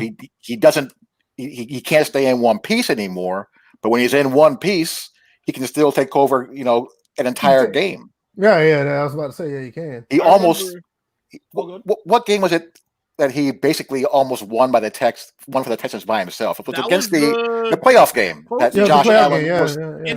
Josh Allen was throwing jump balls to fullbacks in. And it's funny because somebody was talking trash, like, "Oh, look at JJ Watt. He never shows up in the play." And then boom. Yeah, I remember you were talking to somebody on Twitter about that. Was that no? You said it, but I'm talking about on Facebook. There was somebody that was like, he wasn't saying it in the way you were saying it. Like, you said it like JJ Watt set such a high standard in the regular season, doesn't quite live up to it in the playoffs. This guy was basically saying JJ Watt becomes an ordinary player in the playoffs. Well, yeah, that's a little silly. I'm like, that's ridiculous. And then he took over the game. And yeah, Josh Allen did play pretty atrocious that game. I'm not gonna hold you. He did. But still, he's a top 100 player. I don't know where Cowherd was talking about. He's not a top 100. I think he's top 100. Even if he is 100, that's fine. But I think he got to fit somewhere in there based on last year. Now, Larry Fitzgerald, I mean, that's another one. He keeps getting pissed on. Yeah, he does. Well, he shouldn't be on here at this point in his career. But everybody loves Larry Fitzgerald, so he's gonna get on these kind of lists. Did you notice any snubs of anybody left out completely? Well, I didn't know Wentz wasn't on here at all. Is that true? That's terrible. I didn't see him. I just scrolled through. Yeah, I don't think he's on there. What about Matt Ryan? Ooh, let me look. Yeah, I'm not sure. All right, Von Miller. Von Miller's 26. Jesus Christ, this is gonna be interesting. Jamal Adams 27. While I'm looking, you want to talk about the Jamal Adams thing at all? Should Jamal Adams trade for the Seahawks? No, I don't have anything. I don't have anything on that either. I'm not mad at it. I mean, it was coming to this point at eventually. I mean, it is what it is. If a guy doesn't want to be there, I don't want him around. Do what you got to do. Get your draft picks for him and move on. I did not. It's not like he was a missing link on a team that is just knocking on the door to a Super Bowl. The Jets have a lot of stuff that they need to improve on that team. They'd go 7-9 with him or without him. I mean, I don't really care. Well, that is Matt true. Ryan's That's not true. on this list. Yeah, that's crazy. Matt's not on the list either. That's crazy. Well, I mean, like Smitty said, I think it's made by the peers, so that says a lot about what's going on with the list. Yeah, but my thing is, what I hate about this is when they make these lists, right? A lot of times it's not even just bias for their boys; it's bias for who they played against. Because you see a lot of them picking guys from their division pretty high because they have more of a sample size. I mean, Cooper Kupp is on here. That's the point. I mean, okay, think about this, right? Drew Brees threw for less than 4,000 yards last year, and he's going to be, top 10 automatically, or at least top 15. Matt Ryan didn't make the list. He threw for 4,400 yards. The disrespect is like, come on. I'm tired of Drew Brees having. Yeah, and also in all intents and purposes, I mean, last year Matt had like 4 or 5 games of over 300 yards or something like that. He's the most disrespected quarterback in the league. Dude had a season of 38-7, 35-7. Nobody talks about it. They want to harp on Drew Brees, who underperforms every year in the playoffs and didn't even throw for 4,000 yards last year, and he's going to be top 15. It's like, I'm tired of this dude being like a top quarterback in Emeritus forever. It's just like you said, VF. He can't even throw the ball anymore. See, that's the thing. It's got to be, you have to be a player that, like what you guys were saying, I think VF was saying, it's got to be a peer. No, that's what you said, Bills. Yeah. It's got to be from the peers, because think about it. When they play the little video clips and talk about each player, it's usually someone he played against. Like, man, I remember I misdiagnosed this play, man. I thought I had the beat on it, man, and he toasted me up. Like, man, he a mean dude. Like, you know, that's why when you see Tom Brady and these dudes, you know, those quarterbacks that are winning, they may not necessarily have the greatest numbers, but at the same time, it's how, like, if Matt Ryan was winning, like, let's say if the Falcons were getting to the Super Bowl or close to it almost every year, he'd be in that top 10, no question. But because they're not necessarily winning anything, they ain't thinking about them. Right. You know what I'm saying? That's, you know, I mean, you got to be a game, or you just got to be that game-changing player. Like, you just change the game that drastically because you're on the field. But then here's my thing also with that is, I agree with your logic completely. But then that says something about the NFC South players that didn't bring Matt Ryan up. Yeah, pretty much. Like, what's the difference between, not to pick on him too much, what's the difference between Cooper Kupp and Kenny Galladay? Not a damn thing, really. Nope. I mean, Cooper Kupp if anything, plays around some better talent. If anything, I would give Galladay more credit for playing half his year without Stafford. Yeah, that's true. That's true. And then man, that's crazy. Well, here's the other thing. This is going to be a weird list from the perspective of, I mean, we're going to have Mike Thomas top 5. We're going to have Robert Woods top 15. We're going to have some spooky shit once we get up there. Zeke is going to – speaking of weak and spooky, I guarantee you Zeke is going to be somewhere like around like 20, and that's going to be way too low for him. I think they're going to be a couple running backs. You're going to be like, how the hell do you put him above Zeke? And somehow, some way, they're going to disrespect him again. He's another one of those guys. And then when he comes out and speaks on it, it's like, oh, well, you know, he should humble himself. It's like, no, he has 2 rushing titles. And all you do is talk about the line he plays behind in the system. It's like, no, that kid is really good. So that's the thing, man. It seems like the guys who don't have camaraderie with these other NFL players and they're not buddy-buddy with them, those guys get knocked down a peg. That's my issue. Yeah, see, and I see my man Pooh said Matt Stafford on the list. Like, now, you know, he ain't gonna be on the list. You know what I'm saying? Like, they ain't gonna put him on the list because once again, he's not a quarterback that's like, you know, they're not winning playoff games and they're not torching the NFL. It's like, if you're not, you know, if you're not storming the league, that's it. And that's like you said, if they're not buddies or somebody you played against and he just gave you, man, I had all kinds of fits playing against him. It's like, no, it's not like that. But he's a good quarterback. But he's not going to make no list. That's why you got Darius Slay all the way in the back. You know what I'm saying? Like, he's an elite he's an elite corner, but he's what is he rated? I think he said he was number 92. Like, he dropped a few spots. And it's like, honest, oh my goodness, it's Joey Bosa contract. Yeah, I saw it. Yeah, that thing is huge. 5 years, 135 million, 78 million guaranteed at signing, 102 guaranteed total.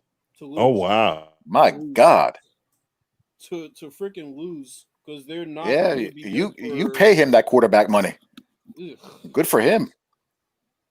But here's my thing. So yeah, Matt Stafford, 24, like about 2,600 yards.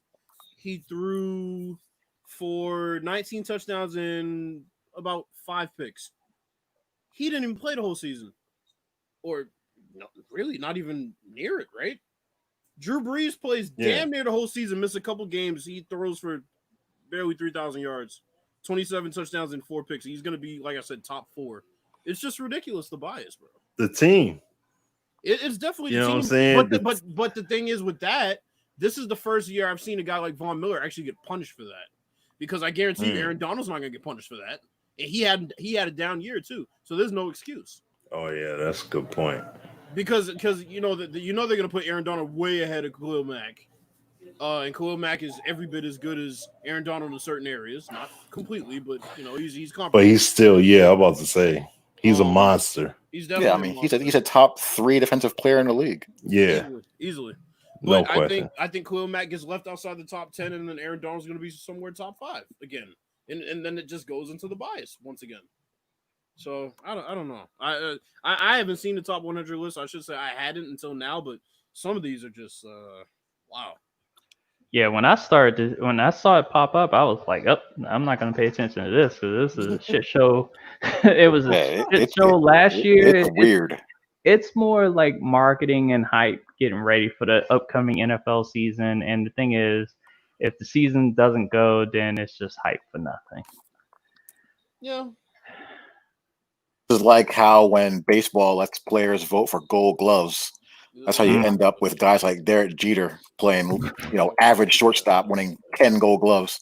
Yeah, that Gold Glove voting is like the All-Star voting in the freaking NBA. It's a popularity contest. Oh, our DM got a message from Sim. Oh yeah, you talking about the defensive lock thing? I just saw I didn't bring that up.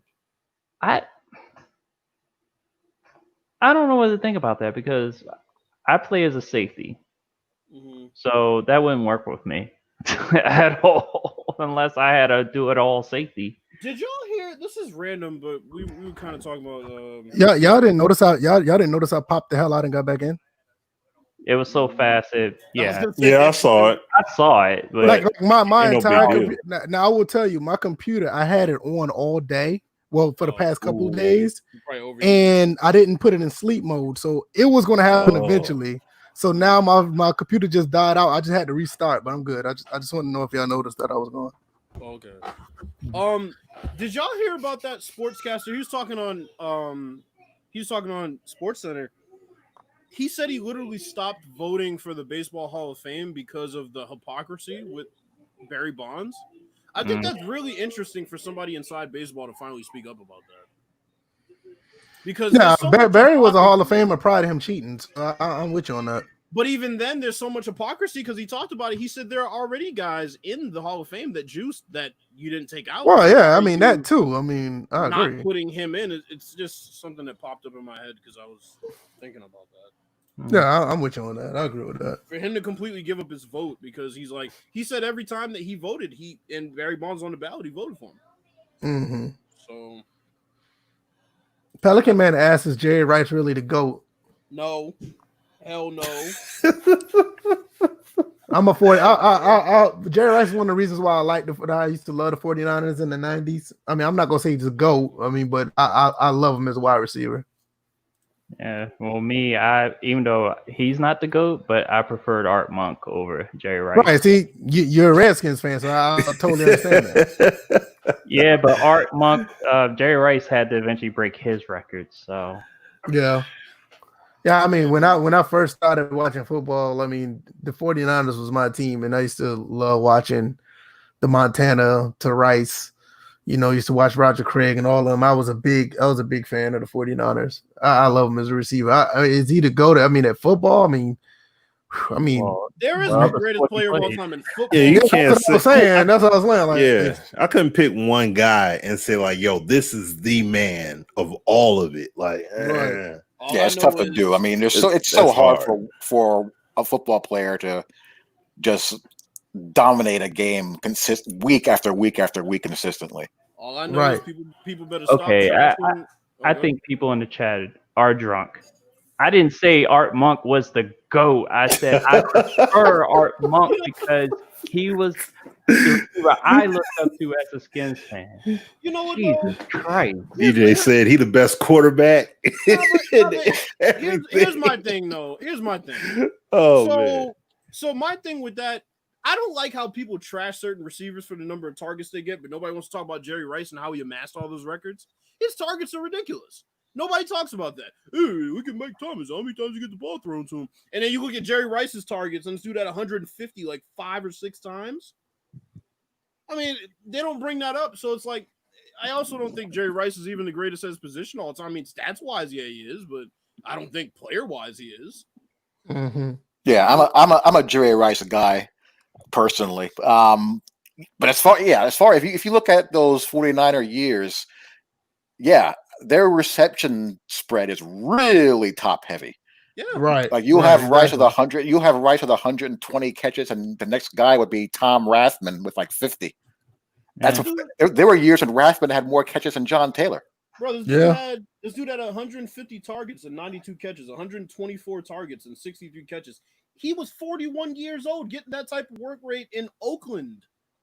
This dude is always being targeted. The fact that, first of all, being able to get open and get fed. Now that's the thing that I find. Years old. That's the part I find impressive, because the way that his work ethic was and the way that he strived on route running and getting open, I find that highly impressive. I'll say statistically, he's the most consistent receiver of all time. I don't think it's really close as far as that's concerned. Yeah, but I'd say that I'd take Randy Moss over him, honestly, all time. Okay, That'd probably be the only guy. Let's see. Nobody else saying anything? That 22 touchdowns in 12 games season was pretty insane, though. Yeah, He was that's on a different nuts. level out here. He's on a different level out here. That was nuts. Shout out to Amp850JQ. I don't know what type of name that is. Let me address the poster king real quick. Wait a minute. Hold on, man. I got a new subscriber, man. I want to thank him for subscribing. Wait a minute, you got a subscription? I have a new subscriber. I wanted to thank him for subscribing. I mean, Go ahead, Poster thank King, you. he's always going to say something crazy. You can catch him at any time. Thank you. Go ahead. No, appreciate it. For you subscribing, man. I mean, that's a weird name, but I'll take it. Poster King, what did he say? What's crazy thing that he said? So I said I'd take Randy Moss. He's talking about he quits on you. Wouldn't you quit if you were in Oakland with Aaron Brooks as your quarterback?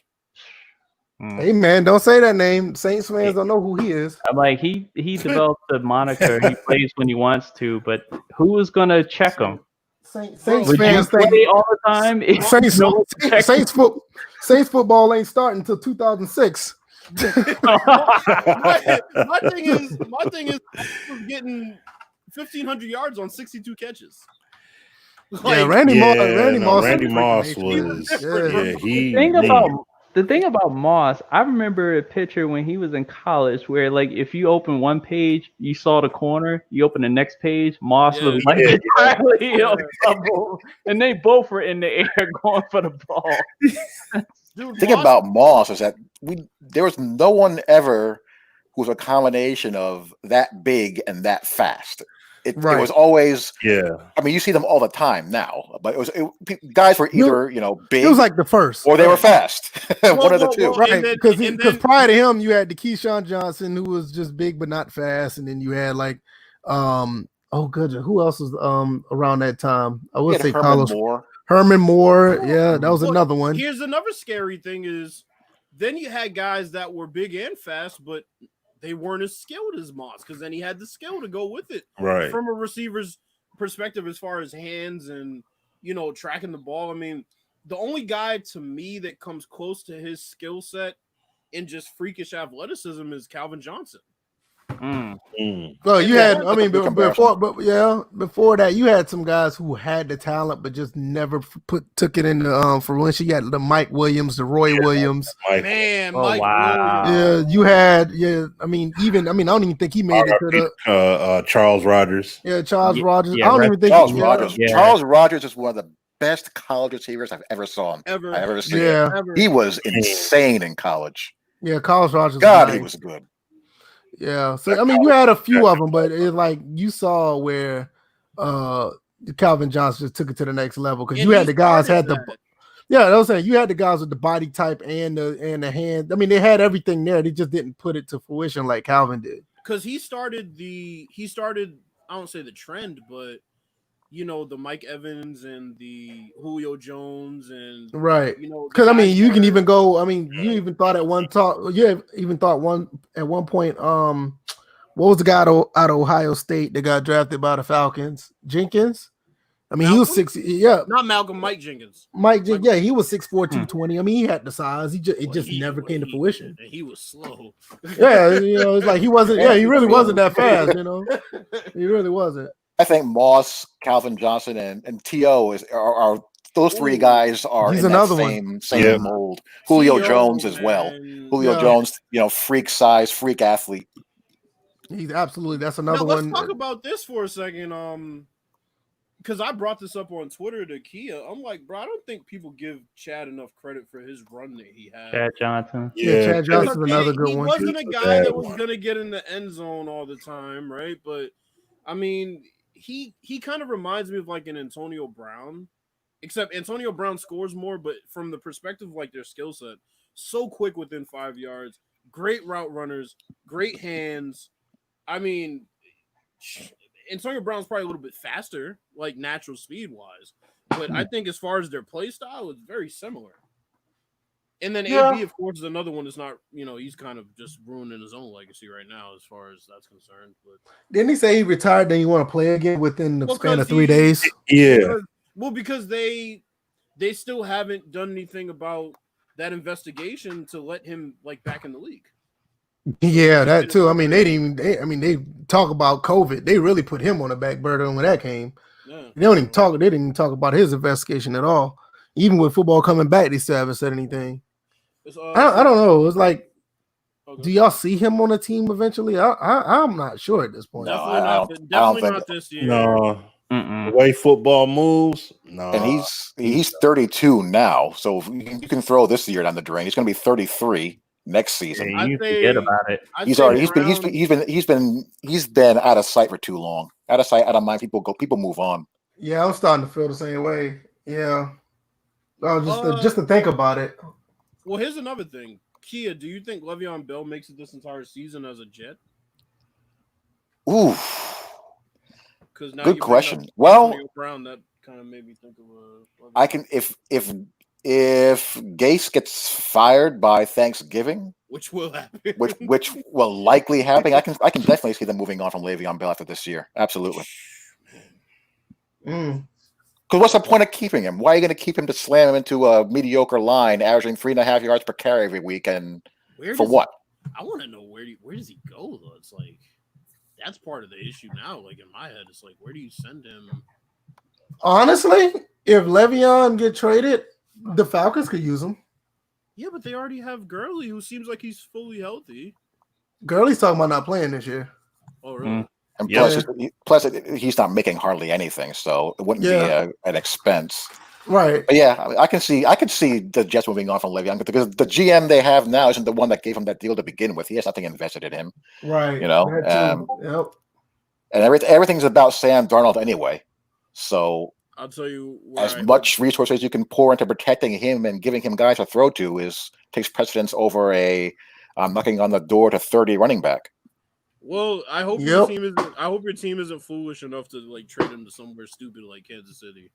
Because then you could just kiss the league goodbye at that point. I think the Jets are smart enough. If they do trade him, they'll send him to the NFC.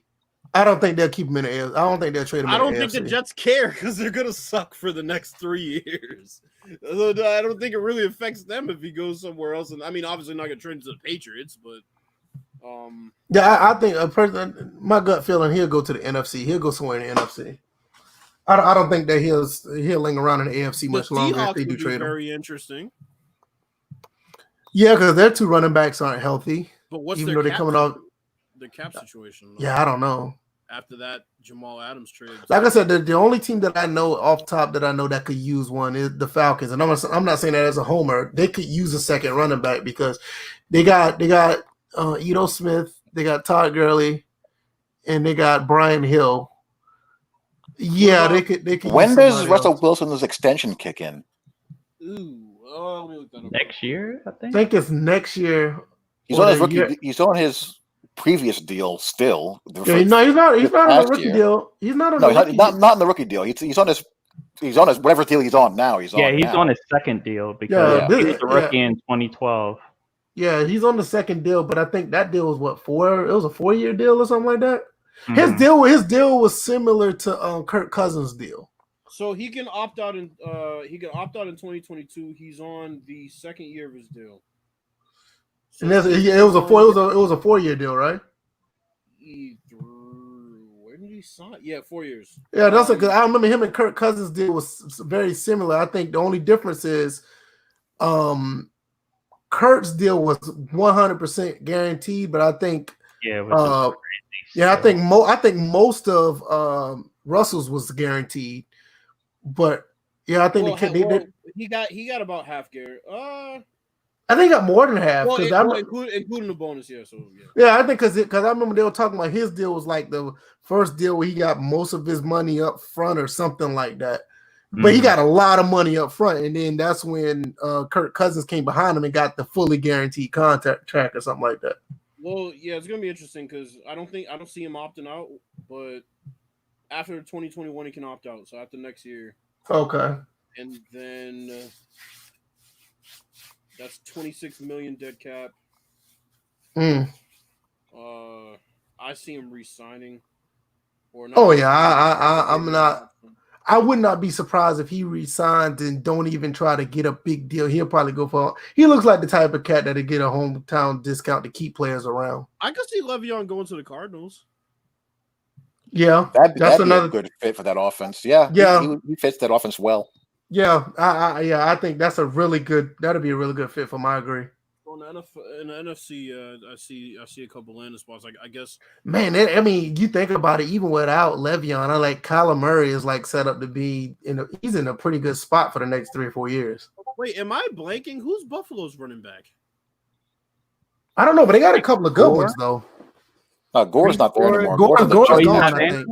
Gore's gone. But they got a couple of good ones though. Last year, they got Devin Singletary and some other kid. Okay. Yeah, and Buffalo and both of them are pretty decent.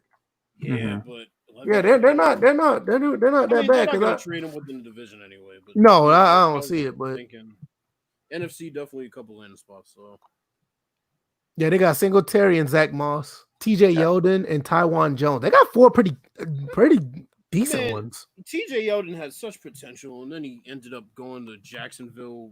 It turned out to be just a joke. Don't sleep on Tyron Jones. He's actually pretty decent as well. They got some pretty good. Oh God! What if he ends up on Tampa somehow, some way? Boy, Ronald Jones isn't exactly solidified at that spot. All right. I don't know. Should be interesting. No.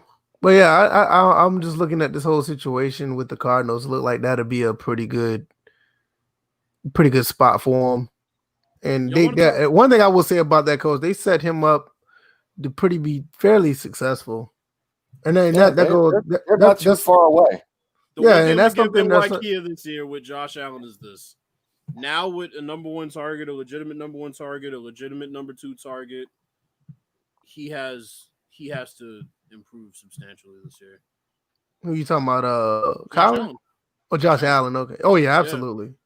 You got too much talent. The saving grace for the Bills, though, is I think they're one of the better coached teams in the league. Yeah, they don't beat themselves very often. They're coached great on defense, and they managed him really, really well last season. They played to his strengths as much as humanly possible, and tried to keep the game, within his box, his skill set as much as they possibly could.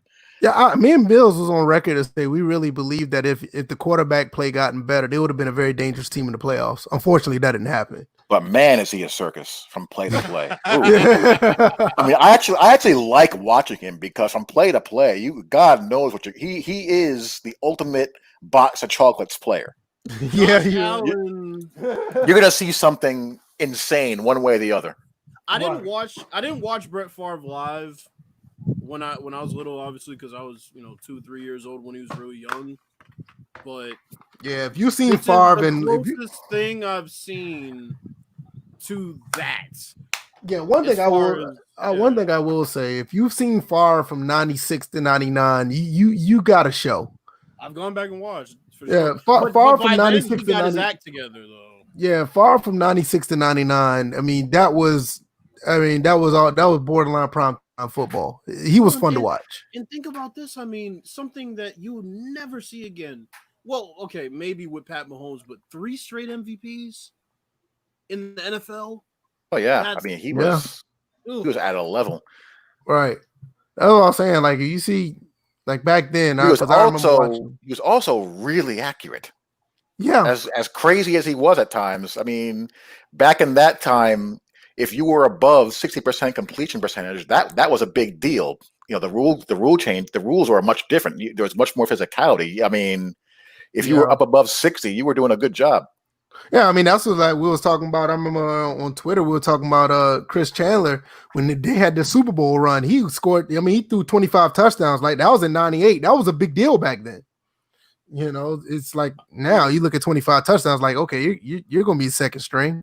You know, it's like Favre, I mean, 3 straight years, 38, 39, 35. Dudes just weren't putting up those numbers back then. no, I mean, it was just a different game back then. Keeping his interceptions in the mid-teens. So, I mean, definitely a good ratio. But I mean, it's not even the numbers, Bills. Just watching him play was just something to watch. Like Brett Favre in the late 90s was like, you know, you wanted to watch that when that came on TV. Bro, his arm talent was unreal, man. Yeah, it was like passes he made. Ugh.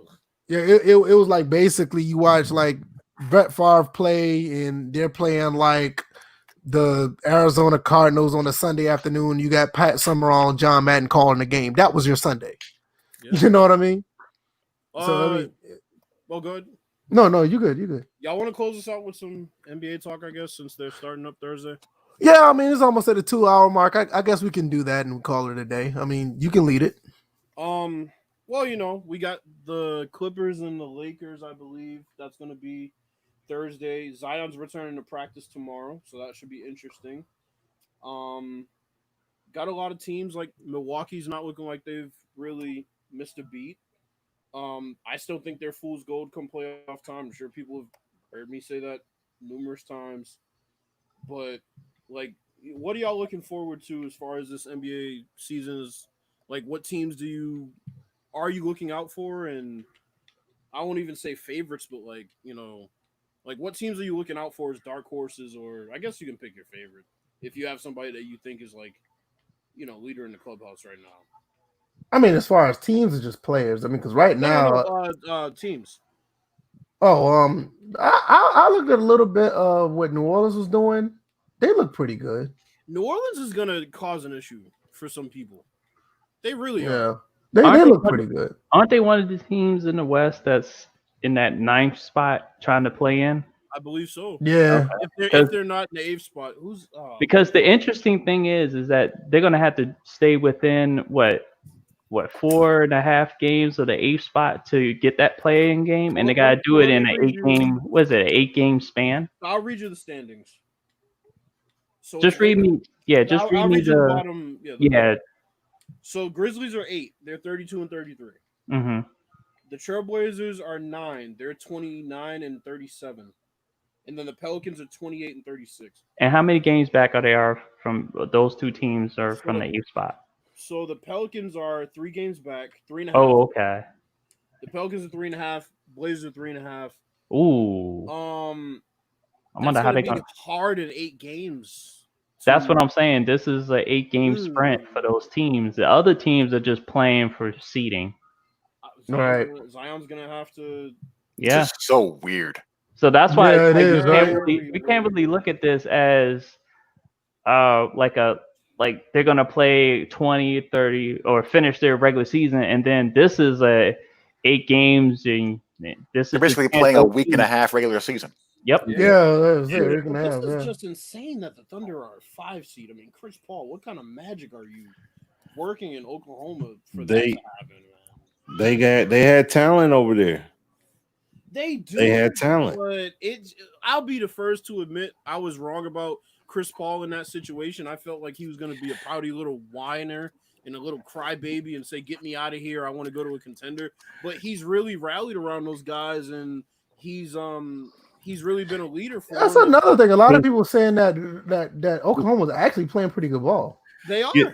The thing is though as well that what's the name's the what was the team? Not OKC, but the Clippers, they gave away everything to make those moves happen to get Paul George over there. So it's like they gave away some good pieces. Yeah, they did. That is true.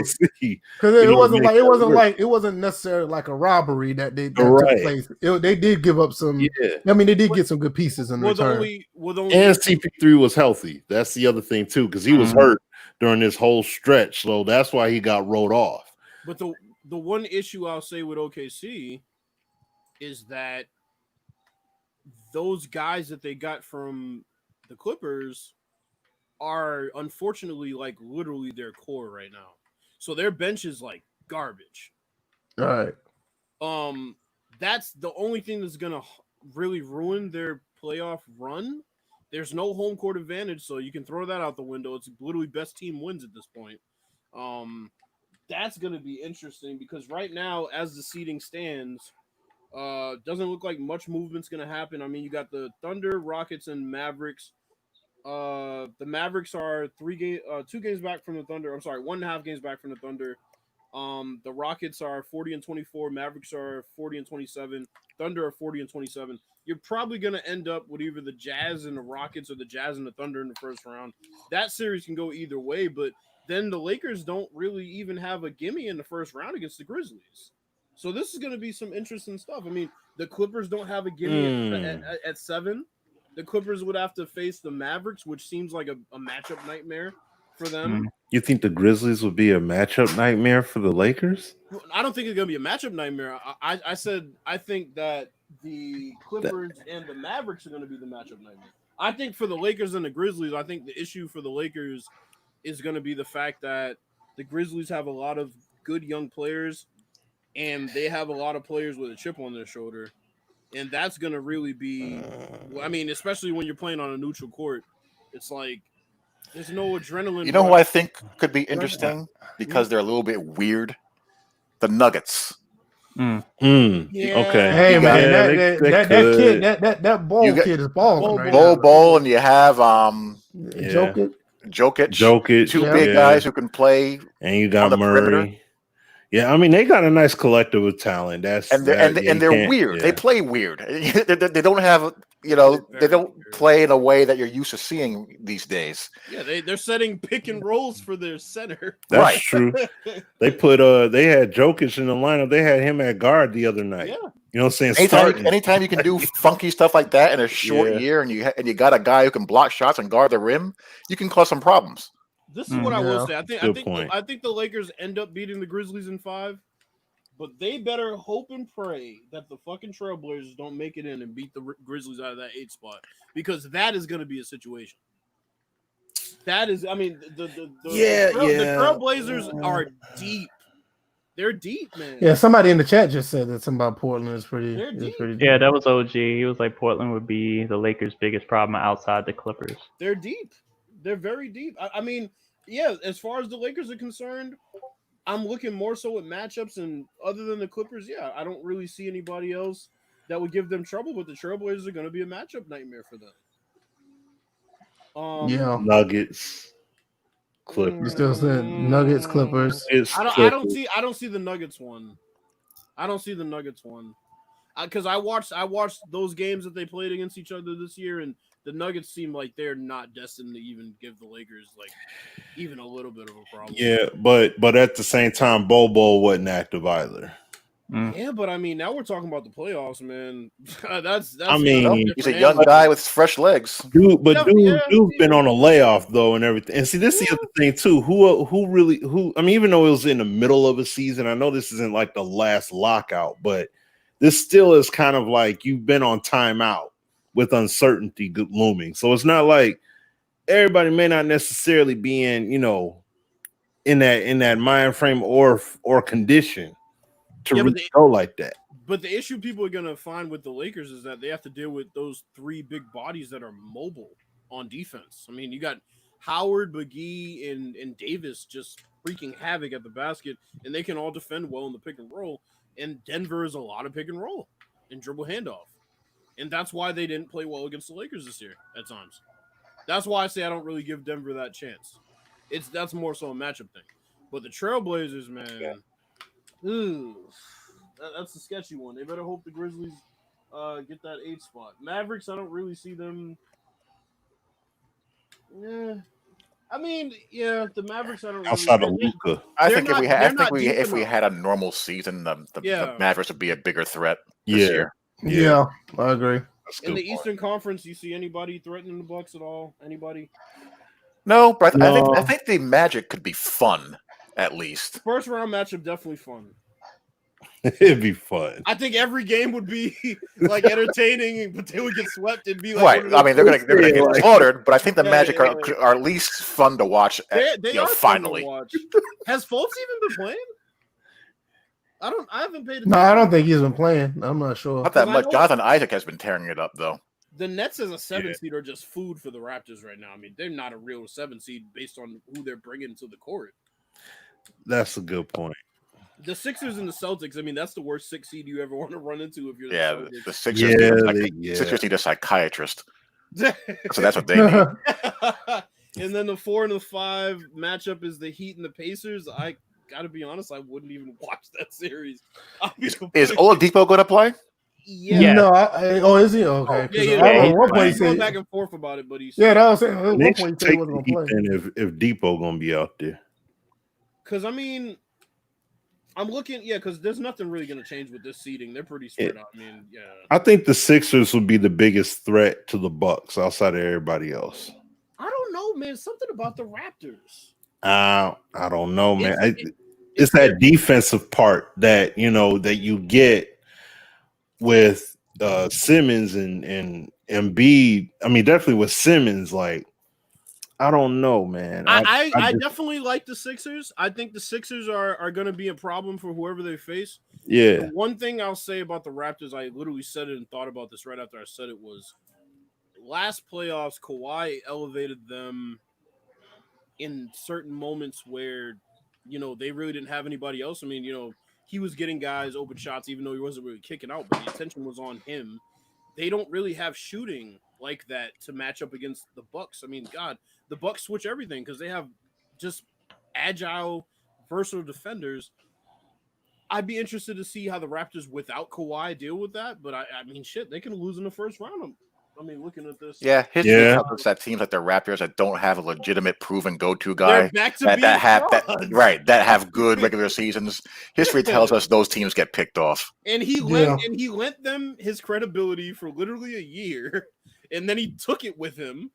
And there's no DeMar DeRozan even to lean on and say, all right, well, at least we can go back to this guy because LeBron's not in the East anymore. No, it's I mean, you got Pascal Siakam trying to hit clutch time shots for you now. And what's that going to be once Giannis cancels him out, right? So that's going to be interesting. I mean, the only thing I would like to see is those big bodies in the paint, how Giannis deals with that, because Marc Gasol's a big body and Serge is a big body, but other than that, I mean, I can't see any series with the Bucks and the Raptors being competitive. I say the Celtics have a chance. I would say the Celtics as well. If they make it past the Sixers, though, because that's a first-round matchup that I'm sure they don't want to see. Right. So it should be interesting. Should definitely be interesting. There's going to be some good basketball played, I think. I hope so. I mean, people want to see their sports, and it's been a while. People want to actually have something to look forward to, because nowadays it's like it's really nothing on television at all. It's really bad. Giannis or LeBron for MVP? To be honest with you, as far as awards go, I have no idea. Season's still short. MVP has no meaning to me. I feel like they shouldn't give the awards out this year. I feel like it should almost be like a. But I mean, unless you give it out like after the playoffs have been played. I'd have to give it to Giannis either way. I mean, I can't really make an argument against Giannis. But I'm like, I kind of agree with NY Kia and VF where I feel like this year of all years is where the playoffs really need to hold precedent as far as MVP and defensive player of the year. If the guys that are in that conversation are in the playoffs, obviously. I think to me, it just don't feel like it don't even feel like the award will be warranted, even if somebody gets it, just because of the season. I wouldn't mind if they just don't give any awards out. Honestly. Yeah. Do it alone. Just get the season over with, crown a new champion, and move on. Because you got another season that you got to prepare for. Like right off the bat. I guess they push back. They finish the season. I guess they push it back. Then start the next season. You didn't even have a draft. January. Yeah. I'm like, what are you gonna do? Have the draft in December? Wow. Then you start the next season in January, February. What did I say was going to happen? Ezekiel Elliott at 24? Oh, I was about to bring that up too. That's what I think. Who said that in the chat? Yeah. Come on, fam. Yeah, to be honest, maybe NHL, because NHL is doing a strictly playoff. Maybe the MLB can do awards because they're doing 60 games, and I don't even know about that. That's you know what I'm saying? It's kind of pushing it. Well, look, they got the expanded playoffs, so that would be interesting. I already went on record and said Major League Baseball season should be 60 games. See, that's what I'm saying. Like, I'm with you. That's what I'm saying. I'm with you on that. I'm with you on that. That's why I'm like, so from I that can see where they do. Yeah, that's what I'm saying. I can see that them doing awards because I'm with you with the 60 games, but I highly disagree with those 60 games. You like a million games, DJ. That's fine. I'm sorry. I'm just saying it's not baseball if it's less. It's not baseball if it's less than 80 games. Okay, then make it 80 games. I'm not going to die on a hill of 60 versus 80, but 162 is, come on. I mean, give me a nice round 120. I can live with that. Yeah. I'll go with 120. Just get me closer to 162 as possible. So 120. Smitty, where do you stand on that? Having that many games, I mean, think about it. Baseball's got to take you from the spring through the summer and into the fall. Into the fall, though. So if you look, see, this is the thing. If you got a team with a dog in the fight, like if the whole league had some intrigue to it, that'd be one thing. But the problem is you got teams that cruise. Like, look, the Tigers ain't doing jack squat. The White Sox ain't doing nothing. No. If you had 60, what are you gonna have them do? Have all the bad teams just contract their season? Right. If you have 60 games, you don't see what the Nationals wind up doing after a while. Come on. Speak on it. Go ahead. Baseball in 160 games. There's nothing you can do. There's nothing you can truly do with a baseball team that's bad and to have it carry out for that long. Look, get rid of 62 games, make it 100. Smitty, let me ask you a question. And call it a day. Smitty, let me ask you a question. Yeah. Is there any other sport where you can go on a 10-game skid and still win the World Series and still win the championship? Is there any other sport where you can lose 10 straight games? And you're like, well, shit, we're still in the hunt. What do you mean you're still in the that's true. game? I'm sorry, but watching all these seasons, you don't have some of the historic runs that take place. DJ, let a team lose 10 straight games in the NBA and see what happens. They're gonna be a lottery team. Yeah, they play 82 games this season. That's the how point. But that's basketball. That's not baseball. It's a different world. You lose 10 straight games in the NBA. The entire front office is getting fired. But you're trading away half the team. But this is what I'm saying. Man, I feel like a lot of people want to reduce the season baseball, like quick twitch, short attention span type people. They want the season to start and then end quickly instead of it just the way it does. Here's my thing, DJ. Looking at how baseball has squandered, it's like cutting a football season in half. No, that's not even. What's up to say? No, but here's my thing.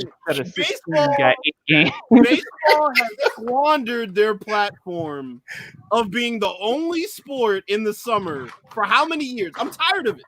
I'm tired of them scoring. You realize the WNBA plays during the summer. I don't give There's a ML. Don't do that. Don't do that, Bills. Don't do that, Bills. Don't do that. Don't do that. Don't do that. Don't do that.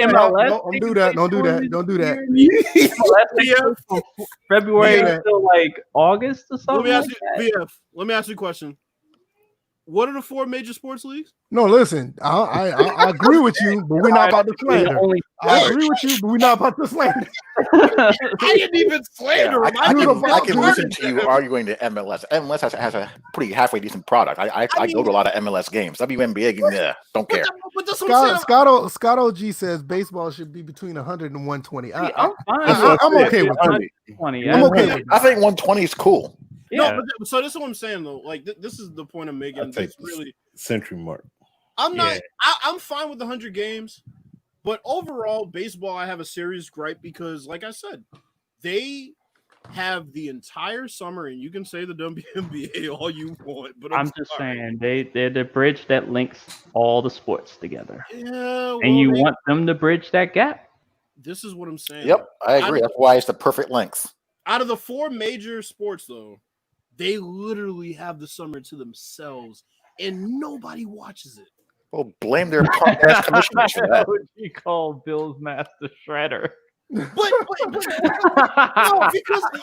because here's the thing. That's why I had to stop him. That's exactly why I had to stop him. Look, man. I just played the WNBA game on 2K. I'm not slandering the quality of the league.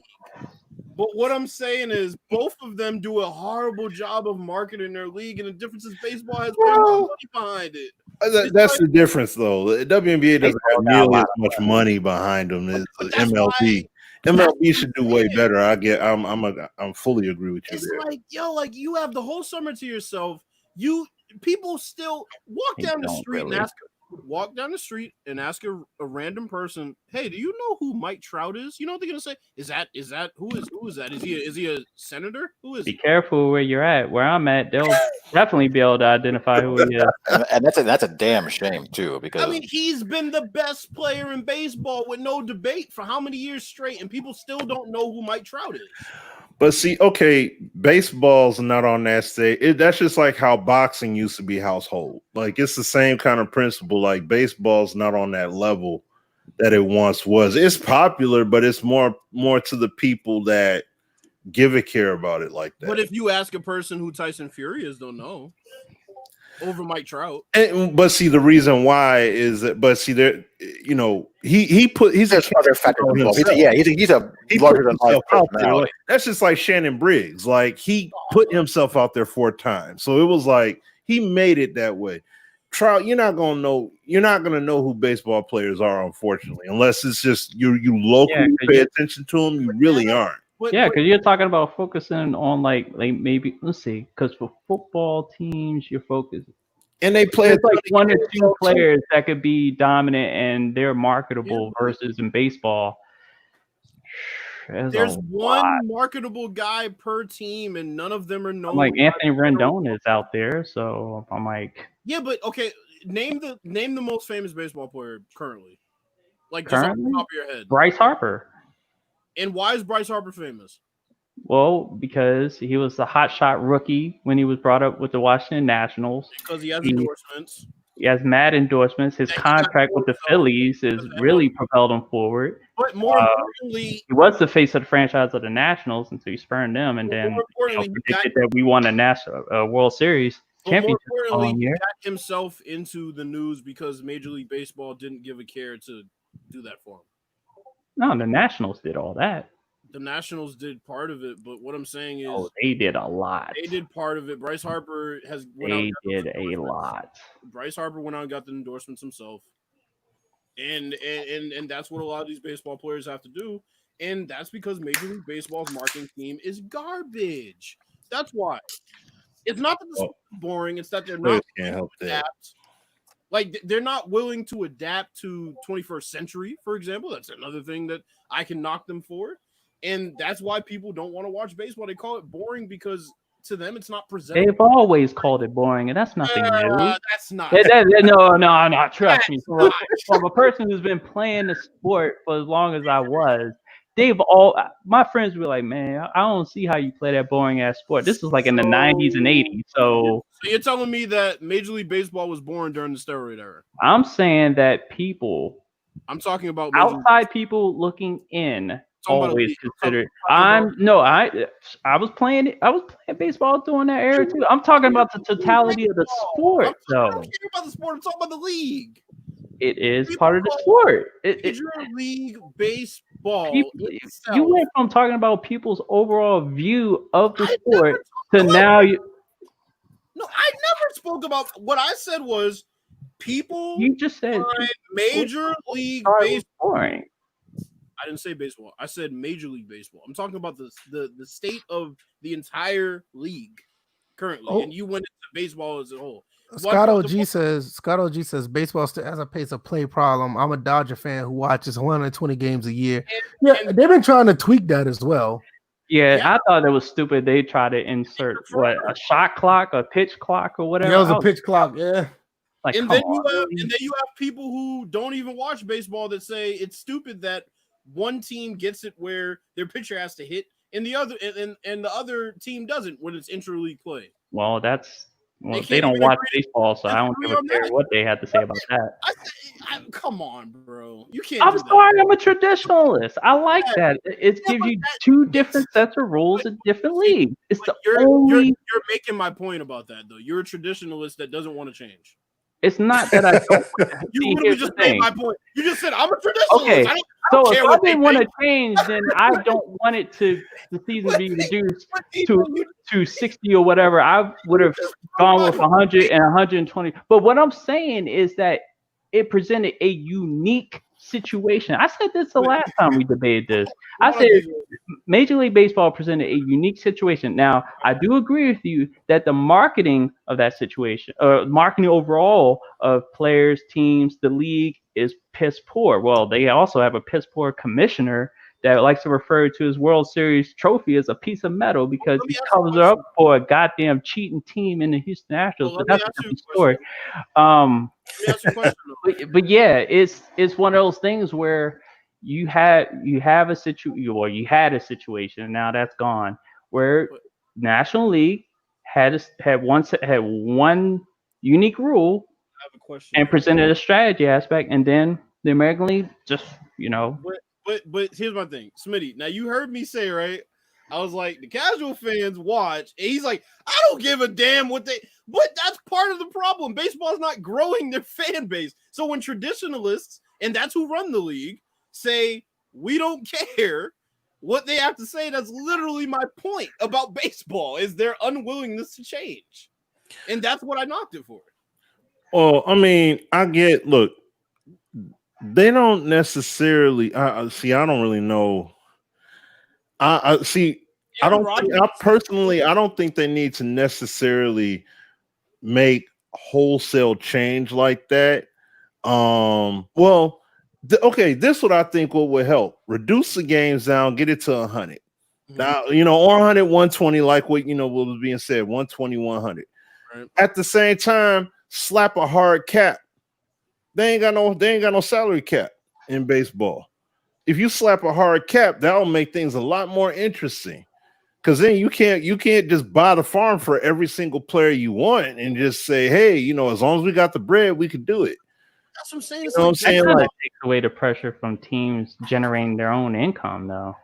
Because that's what their cap is whatever they make is whatever they can spend. No, that's not. But see, then that's huge imbalance because you think of a team that's not as successful. If they're not successful like that, they're just gonna stay that way because why? Mainly because the top talent they're gonna keep going to those same teams. That's what the Yankees were dang near doing. They lose somebody, they read up just like that. And to your point, it's a trickle down effect because then what ends up happening is, obviously Major League Baseball is not even close to being interested in parity. I mean, that much is obvious. Right. Yeah. That's why you have 10 teams that lose 100 games at times. I mean, it's fucking deplorable. Yeah, that's what I'm saying. Who want to sit there to watch that? I mean, think of how depressing that is.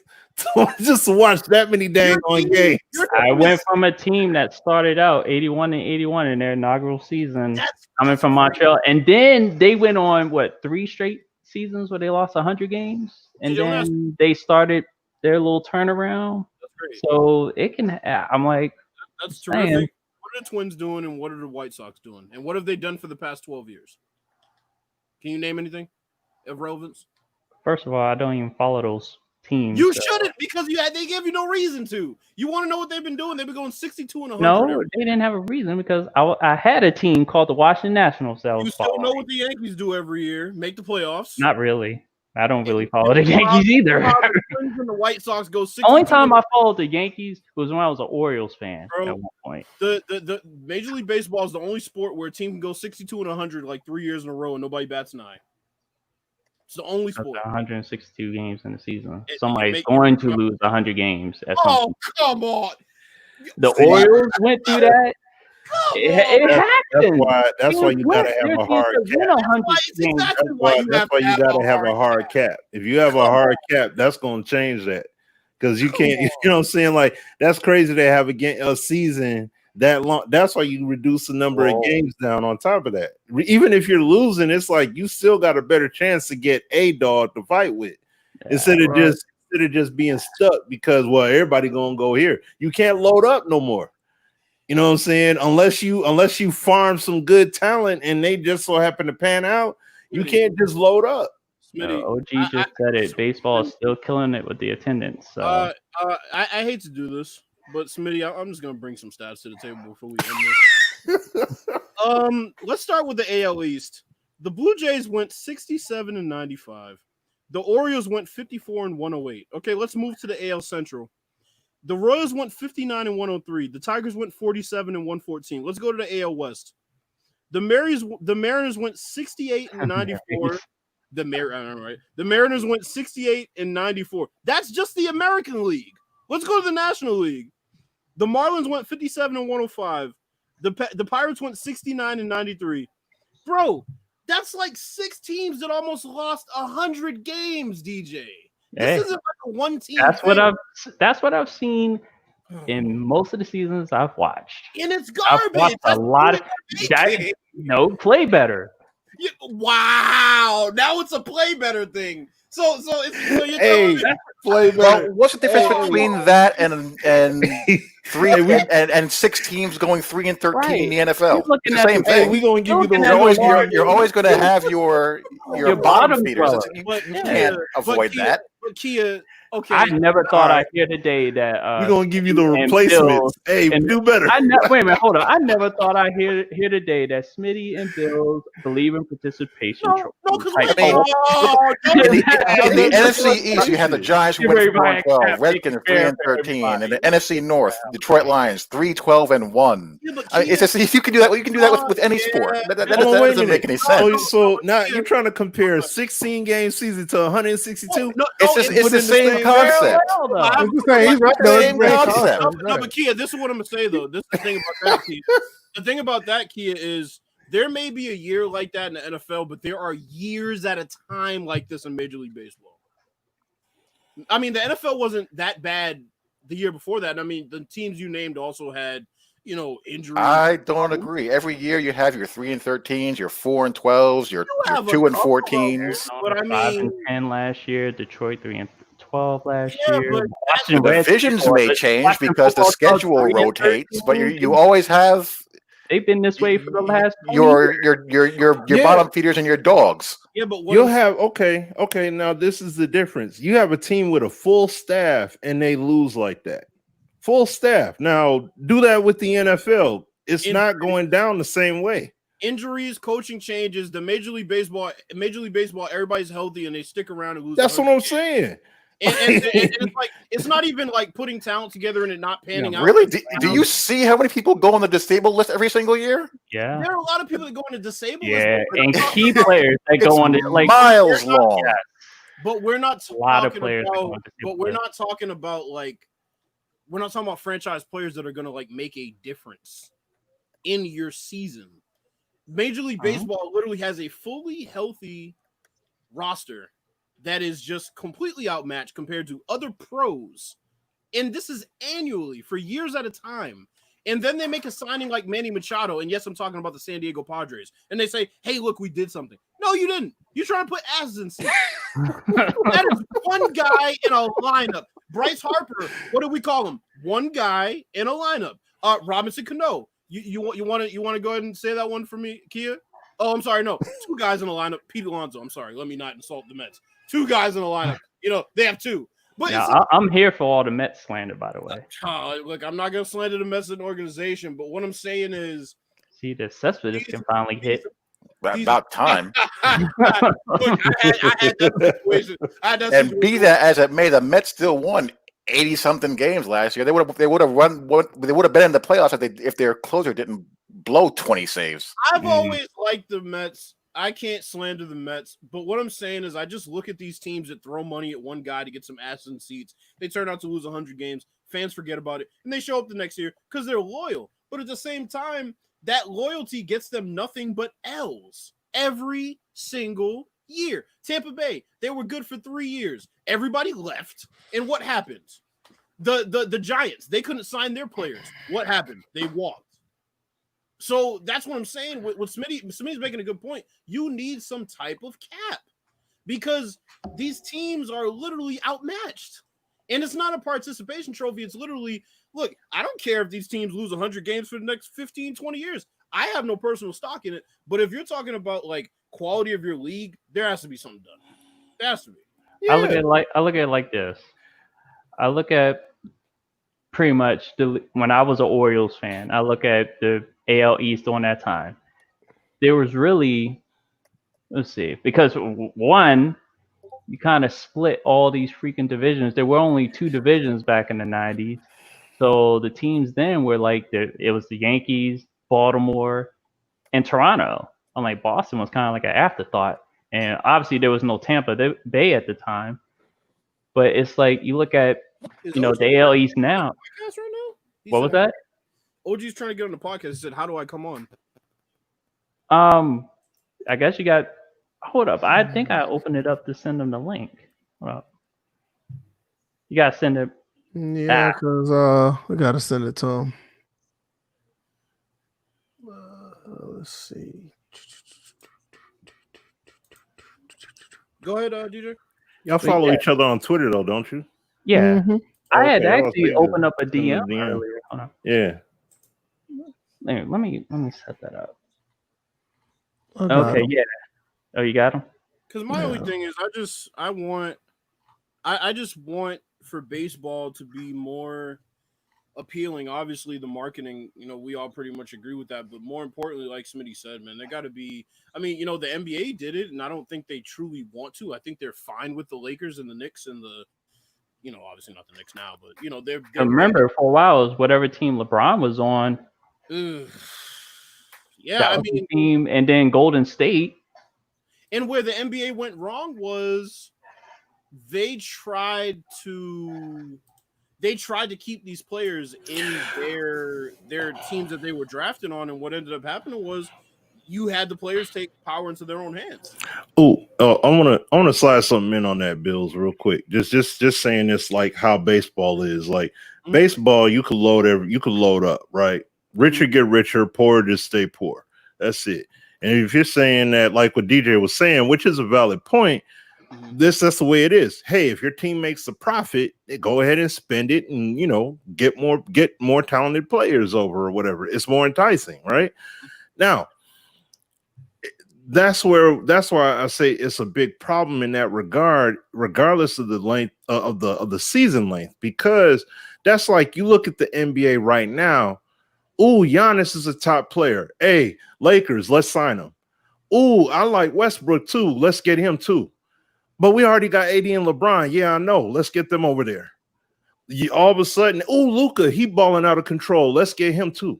Like, if you have no restrictions, but you got all the money, you see what I'm saying? Like, you got the money to make the moves. Hey, come to LA. We got the enticing city. But the thing with that, Smitty, is they have no way to police guys taking pay cuts to play together. But wait a minute. Here's another thing. I think, I don't know if you guys are looking at this, is that it's not just the players that are in the majors that are getting paid. It's also the farm system. Now they're not getting paid that much, That's true too. but that also accounts for how much an organization will pay, and whatever they make, that's what they distribute, not just to their major league players, but also their minor league players and affiliates. But when you look at baseball in general, it's like So they have larger. It's like I would say overall, like compared to NFL teams, NBA teams, it's a larger staff involved in why they do that. But when you look at baseball in general, it's not even like it doesn't even seem like it works in cycles. It's literally just like teams load up. They get 1 million players on one team. The chemistry doesn't work out because this other team has decent players that have great chemistry and get hot. But you know, a lot of times it seems like these teams that load up in baseball, they still somehow find a way to get close to winning it basically by loading up. And there's no other sport that really, I mean, I guess soccer, but that's like kind of a different category. I would say the strategy. I would agree with you with the strategy, but Poster King, but obviously, why? You literally just asked, why don't the Yankees win every? I just explained it to you. Why? It's funny because I was literally about to go there, but then at the same time, it's like I explained. You kind of live to see those moments where you see teams that you know are gonna load. Like the Yankees are notorious for loading up, but and then when they lose, like when they lost that series to the Red Sox, it was crazy. Yeah, I mean, and the thing with that is, you know, we all know playoff baseball is different, but there he is. I'm tripping. In base, I was looking there, so I didn't see him. Hey, there we go. I'm just here so I don't get fined. Oh wow!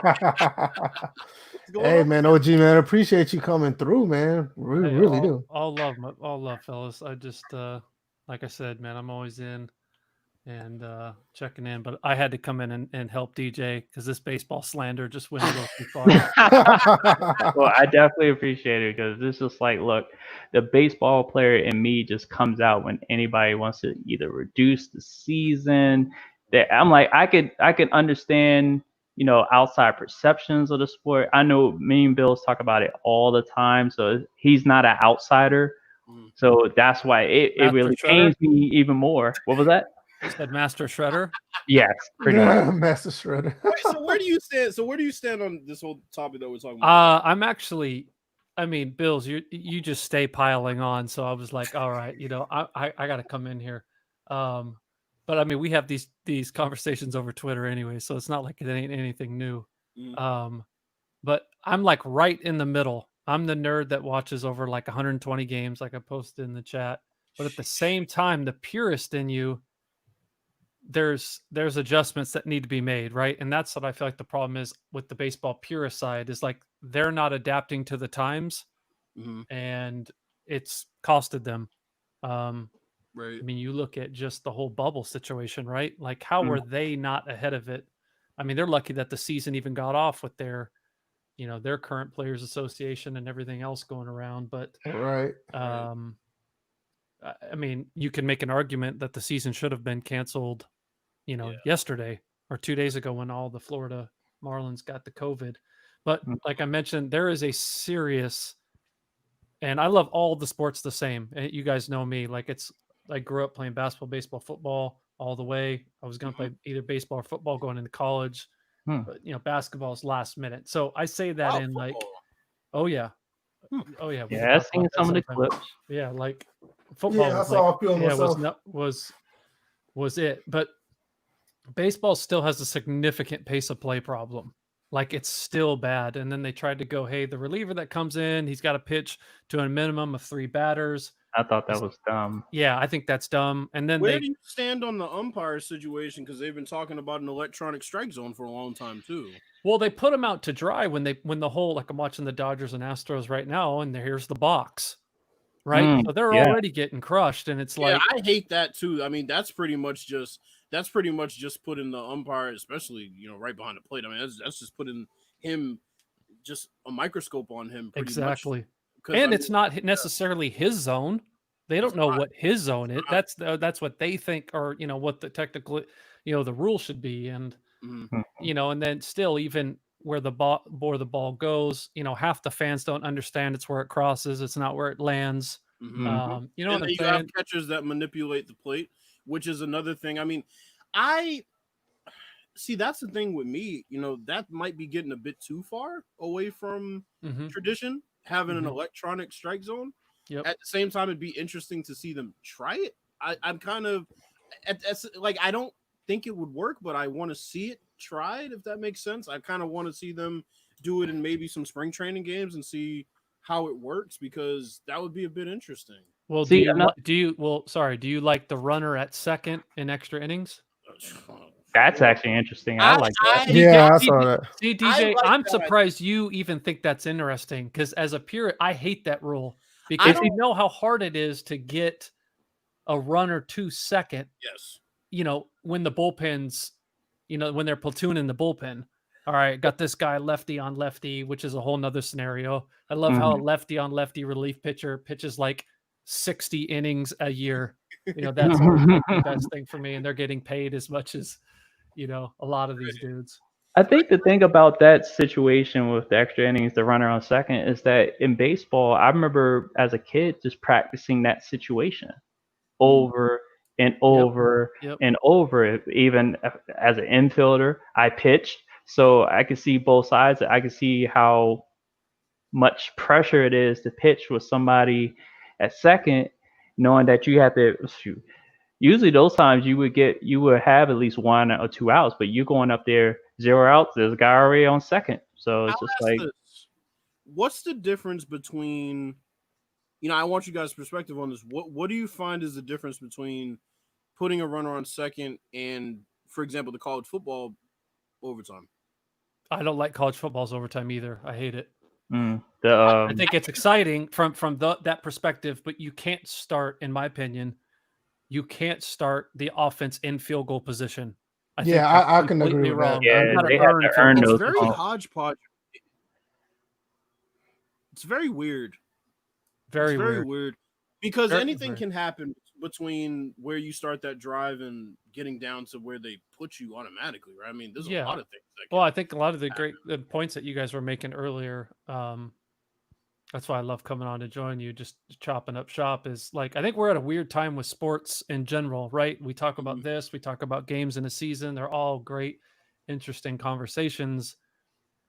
At the same time, like all these rules, I don't know if we're discussing enough is happening. I mean, you guys see me, I'm doing every, you know, weekday, you know, start bench cut. Mhm. Right, And right. everybody's like, hey, you know, I don't think that this, you know, blah, blah, blah should happen. Or, you know, and it's like, yeah, but you have to take in the rules, Yep. right? I mean, what I see in the secondary in the NFL drives me insane. How, you know, you can't touch anybody there. In the NBA, obviously, we got the hand checking. So, you know, you get the Steph Which, Curry by the argument. way, is hypocritical because when they want guys to get away with it, they let them get away with it. I mean, Yeah. that's the thing. It's like there's certain guys they still don't call it on. Does LeBron get called for hand checking? No, I don't. I wouldn't. He doesn't. But when you're playing against him and you're taking already his brute force, Right. and you can't control him, where you look at like the greats like a Joe Dumars, and they wonder why the game was slower, yet the scores are higher. But it's like Joe Dumars is controlling you with his hand, and I'm not necessarily saying you have to go all the way that way, but I definitely think there's a middle ground there. Same with the NFL. Protect the quarterbacks. Like I'm all for that. I get it. They're the ones that put butts in seats a lot of the times. You know, depending on who your quarterback is, unless you're in Chicago. But DJ you know what I'm saying? knows I'm like kind of a conspiracy theorist in a way. Mm-hmm. I feel like they put that hand checking rule in there to dictate the pace of the game and get early fouls on guys. Because those don't get called in like the last 2 minutes of the game, right? They don't call any NBA game in the first 2 minutes the way they call it in the last 2 minutes. And I don't care who you are as a superstar, driving to the basket on the last play, you're going to get hand checked and they're not going to call it, right?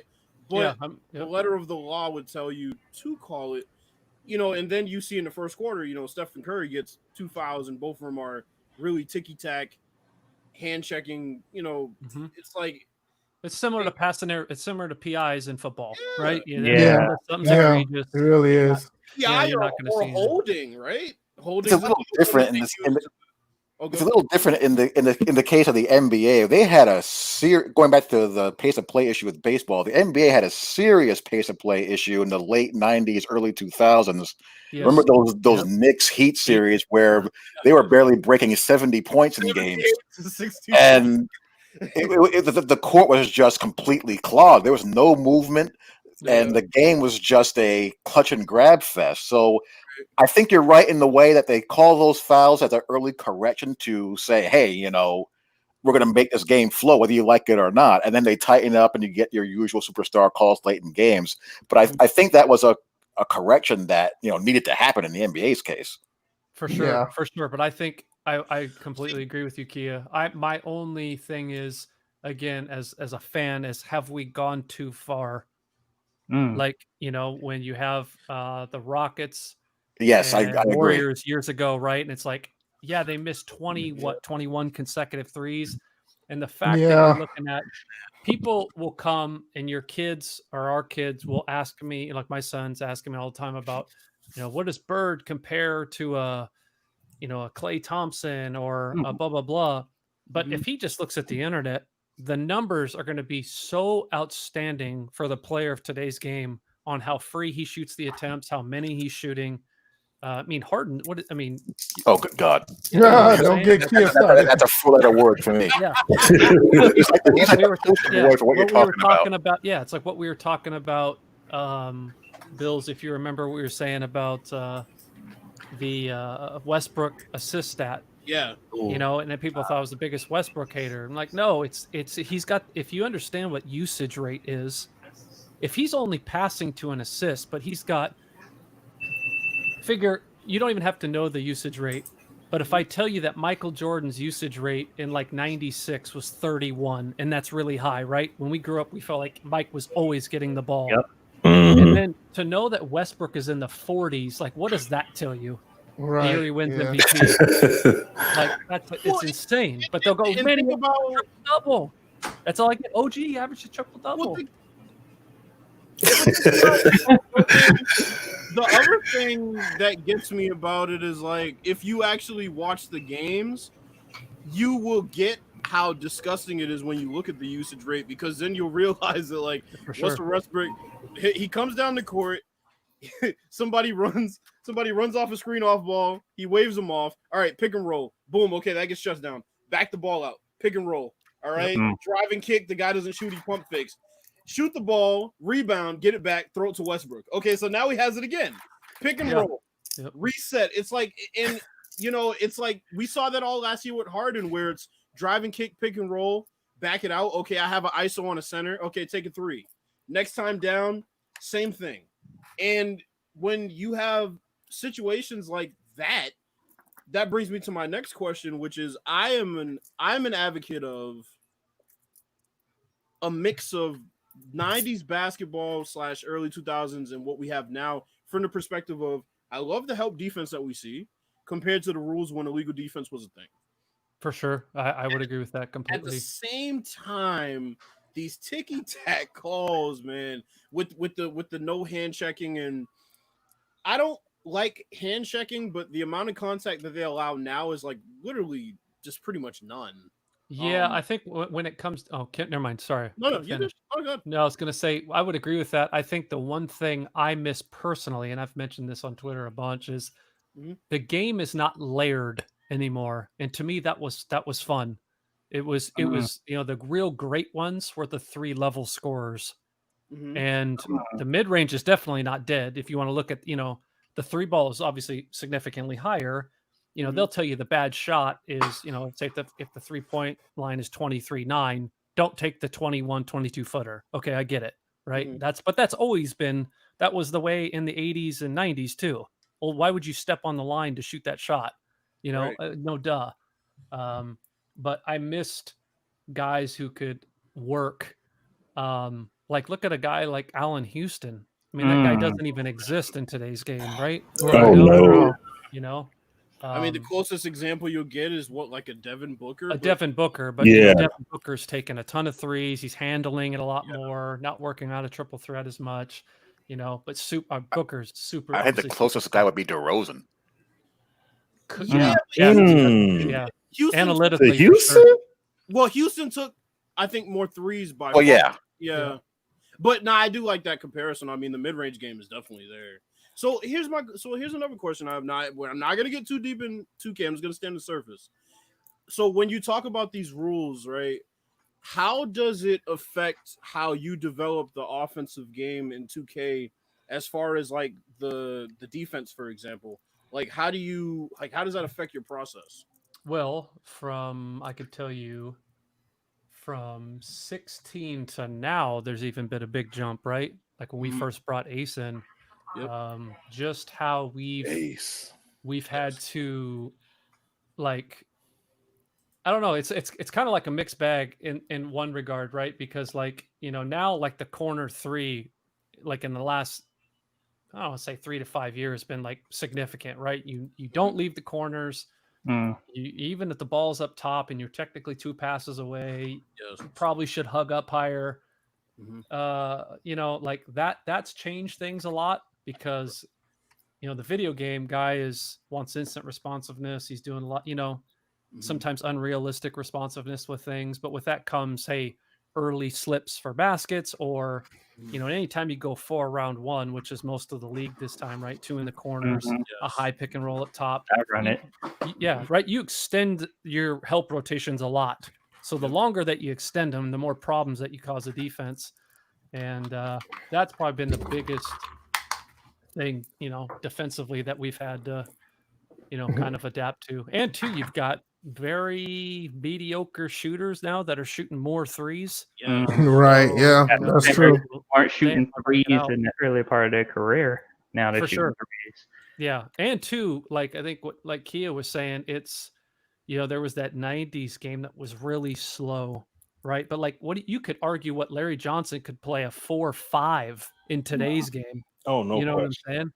So I don't know. It's one, and now you're looking at like threes, traditional threes in today's game are playing 4s. Well, traditional maybe 4s, then we're playing 3s, like bigger 3s. So, because what I like, and a guy like Charles Oakley can't play in this league. No. Yeah, who's the last guy that was really like a Charles Oakley? You're talking Trevor Booker, and now he's pretty much out of the league. So I remember Trevor. He was the Trevor Bookers and Darrell Arthurs and guys that literally were in the league. Adonis Haslams. Yeah, those guys are gone. Yeah. I mean, they're getting put in high pick and rolls, right? It's like the same thing. Shaq, I believe, goes crazy. At the same time, the game is more spread than ever. Again, I'm a big Laker fan, but people forget, like, I'm kind of going off on a tangent, but like, remember, like, old 37-year-old Sabonis gave him fits. Yeah, he did. So it's like people forget that part of him. They see the dunks and everything else, and I'm like, dude, totally, he's a freak, and that's unbelievable. But it's kind of analogous to football, really, the way football's gone. The field is more spread out. Teams are spread out sideline to sideline. They attack all levels of the field. The Warriors remind me of the Greatest Show on Turf, Rams, with the fact that they're so aggressive with the ball offensively to the point where they're arrogant with it. They don't really care about turning the ball over that much.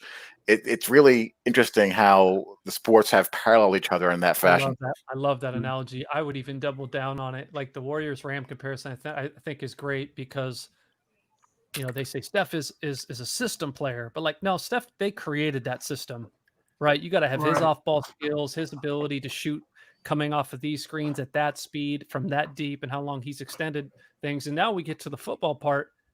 You remember Mike Martz was the big one, even when he was in Washington, around his formation shifting, right? And then the no huddles and all that. I mean, it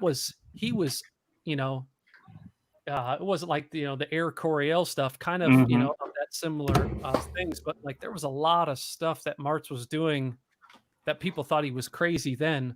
I still think he's kind of crazy that with his protection stuff, right? Because he was straight 5 wide. Yeah, he was one of the only guys who was releasing everyone into the route pattern. He did not believe in max protection. No. And the other thing that I disagree with people on, even way back to before the Warriors are who they were who they are today, was Charles Barkley said something that really kind of rubbed me the wrong way from watching the Warriors, which was, I don't think a 3-point shooting team will ever win a championship. And what I always tell DJ is, I notice, look, the best teams in the league always find a way to get easy baskets when they need to. Mm-hmm. And that's the difference between when people want to compare the Rockets to the Warriors. It's not even close. The Warriors can get easy baskets that aren't threes, and they get 10 of them per game, and you probably won't notice them. But in the second quarter, all of a sudden they get up by 10, and you realize that it's a backdoor cut from Livingston. Absolutely. Another thing that they create, that offense also creates long closeouts. Yes. Right. And when you create long closeouts, you create drive and kicks, and you create all this other flow within that offense. And then someone's got to help. And then we know, like, one thing defensively, they never got the credit that they should. No, was they could switch. Like, that lineup of death was insane. And then when they added Durant, that's what made them one of the greatest teams of all time. But it was like, wow, 1 through 5.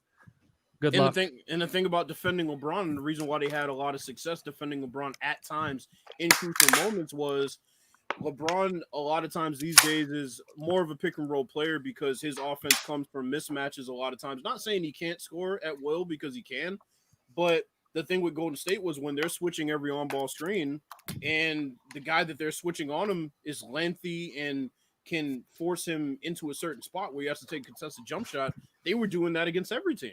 And Golden State was great at that. And that's what I see with the Bucks defensively, is now they're able to do that, where they can switch every pick and roll. And the Clippers can switch every pick and roll. And they get those guys where positionless basketball has now become this thing that, it's a phenomenon where your 3 can play the 5, and your 5 can play the 1, and your 2 can play the 5. And then you start looking at all these on-ball screens, and they're like, we're just going to switch everything. And against the Rockets, they struggle with that. Yeah, and then look at the Rockets, right? People thought they would struggle, including myself, when they got rid of Capella. Instead, they said, "No, we're just going to play PJ Tucker down there." Covington at the 4, and then here's another thing, right? The rules, again, I go back to the rules. It is physical down there on the block. It is not called the same way, I believe. And that's what drives me nuts. You're absolutely right. It's a huge discrepancy between the physicality in the paint and then on the perimeter. And that's another thing that is very, very biased towards certain guys, because people hammer Embiid in the post and nothing gets called. Touch Karl Anthony Towns in the post, and it's the end of the world. So it's it's like Embiid, because I wish what Shaq dealt with. Yeah, it's the same thing as Shaq. It's the exact same thing as Shaq, where well, the guy's defenseless. Shaq is 7'2", 300 and whatever. So we're gonna give him some leeway. No, I mean, call it the same way. That's why players like Paul Millsap don't belong down there. I mean, and people get mad when Embiid's chucking threes, but I mean, it's like Embiid doesn't want to get in the post and not get those calls when it really matters. And I've seen him not get those calls when it really matters, down in the post. We're getting up to the 3-hour mark, and I gotta be to work in the morning. Yeah, we got to get ready for our podcast, OG. Hey, it's been good, fellas. I appreciate it. No, absolutely. No, we thank you for coming on. We got to get you on a full podcast, man. Yeah, we need to do this more often. I mean, the doors are always open, so whenever you want to come in, you let us know. Yeah, I already told the chat we were doing extra innings, so yeah, a couple people were wondering we were still on, yeah. But definitely, man, OG, we really appreciate you, man. Thanks for coming through. We didn't even know you was watching us all this time, but we do appreciate it. Absolutely. Yeah, no worries, my man. No worries, fellas. This was good. Now just hoping someone gets thrown at the Dodgers Astros game. No, I'm just playing. Yeah, we get hit in they took a World Series. I haven't won. My team hasn't won one since '88. I'm a little bit. Oh man. OG, I'm sorry my team had to knock your team out like they did, but it was a good series overall. Yeah, and we helped you out too to let you know that there was some tipping. Potentially some trash because we countered them big time. Yeah, we countered that cheating ass team. Yeah. And as far as the Dodgers, you're welcome, because y'all have Mookie now. For sure. He's off to a pretty slow start, and we paid your boy a ton of money. So, well, we had no use for him here because we're not going to compete. So, oh gosh, Anyway, with that being said, Kia, what you got before we go? Kia? Nothing. Oh, wow. I dozed off. I'm tired as hell. This was a Don't long feel haul. bad. I am too, man. Yeah, I'm there too. I ain't got nothing else. I'm done. Yeah, OG just slid out of here. He just don't even say nothing, but we appreciate him. Smitty, what you got? Nothing else, man. You know, this is a lot of fun. Just, you know, appreciate getting the invite extended, man. Yeah, Check these anytime, cats anytime. out. Keep listening. Got OG coming through. Clinton, all them need to come on through here and everything. Right? Get on No, there they explain don't. it. No, they don't. That's They need to don't. happen They next. don't want them problems. Look. Public enemy number 1, Sean Grady. Get him on here. Hey, listen. They hear a couple of our episodes like no problems. We're not gonna, not at all. They're like, yeah, we're gonna ask our PR department about that. We'll get back. Only to that, that. you have a station in the chat room like never before. Oh, Yeah, Right, they you don't know- want no problems.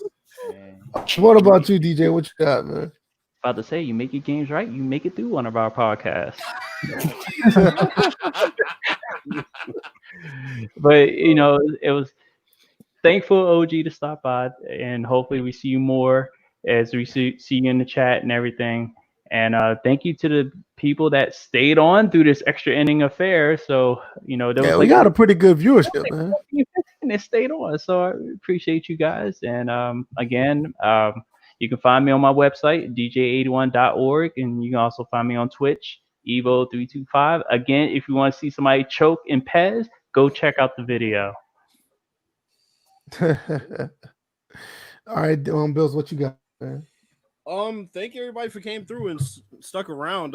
Please stick around past the Madden release. You know, we've seen this thing in the community before, and I'm not indicting anybody specifically, obviously, but you know, there's always an uptick around July and August when Madden talk is going on. But we hope you guys stick around, and that's our job in the end, to earn you guys' viewership. So we appreciate you coming through.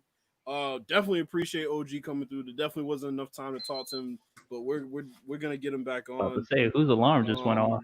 No, that was my PlayStation 3. But Oh wow. Yeah, man. Thank you everybody for coming through. It was a great conversation. Thank you, Smitty and NY Kia. That's all I got. Yeah, man. Great episode. Turned out to be a really good episode. Can't thank Scott O'Gallagher enough. Not only just to listen to us, but actually come on to the podcast. You know, it's just really great. Podcast is moving. We're going up and up and up. Viewership is up. People continue to spread the word because we're trying to make this bigger than what you think it could be. I'm going to be streaming probably Thursday. I'm not going to stream tomorrow, but I'll probably be streaming Thursday. I'll probably jump on some more Last of Us 2. And I got some other sports games I want to play. Live 04 is going to be the retro stream for Sunday. I got another game I think I'm doing as well on that, so I'll keep that a surprise.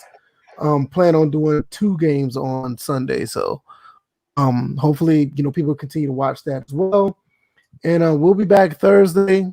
I did say I was going to stream Thursday. Yeah, I'll probably stream after the podcast on Thursday, so I'll let you guys know what's up with that. All right. Other than that, man, one more thing. I forgot. I am streaming tomorrow on Twitch, so around 7:30. So yeah, be DJ there. I haven't decided what I'm gonna stream. I may do State of K2. I may do NBA 2K. I'm not doing No Man's Sky. I know nobody wants to see No Man's Sky. Well, unless we hey, stream man, together. you gotta make it interesting, bro. Unless we stream together. Well, it is cross-platform, so yeah. Yeah, there you go. Yeah, so I'll let you guys know what game I'm streaming Thursday. More likely to probably be Last of Us 2. I need to finish that game. And the last stream I did was actually pretty fun, so I'm gonna continue to do that. NY Kia done ran out of here, so I guess it's time for all of us to go. He gave us the awesome treatment, started playing the music and everything. I know, right? All right, y'all. Hey, man, y'all wanna go back and listen to us? iTunes, SoundCloud, Google Play, or even YouTube, and come back and listen to us to the whole episode. It was a good one. So you guys enjoy. You guys be blessed and be safe. You guys be good. See you Thursday. Peace. Peace. Peace. That was a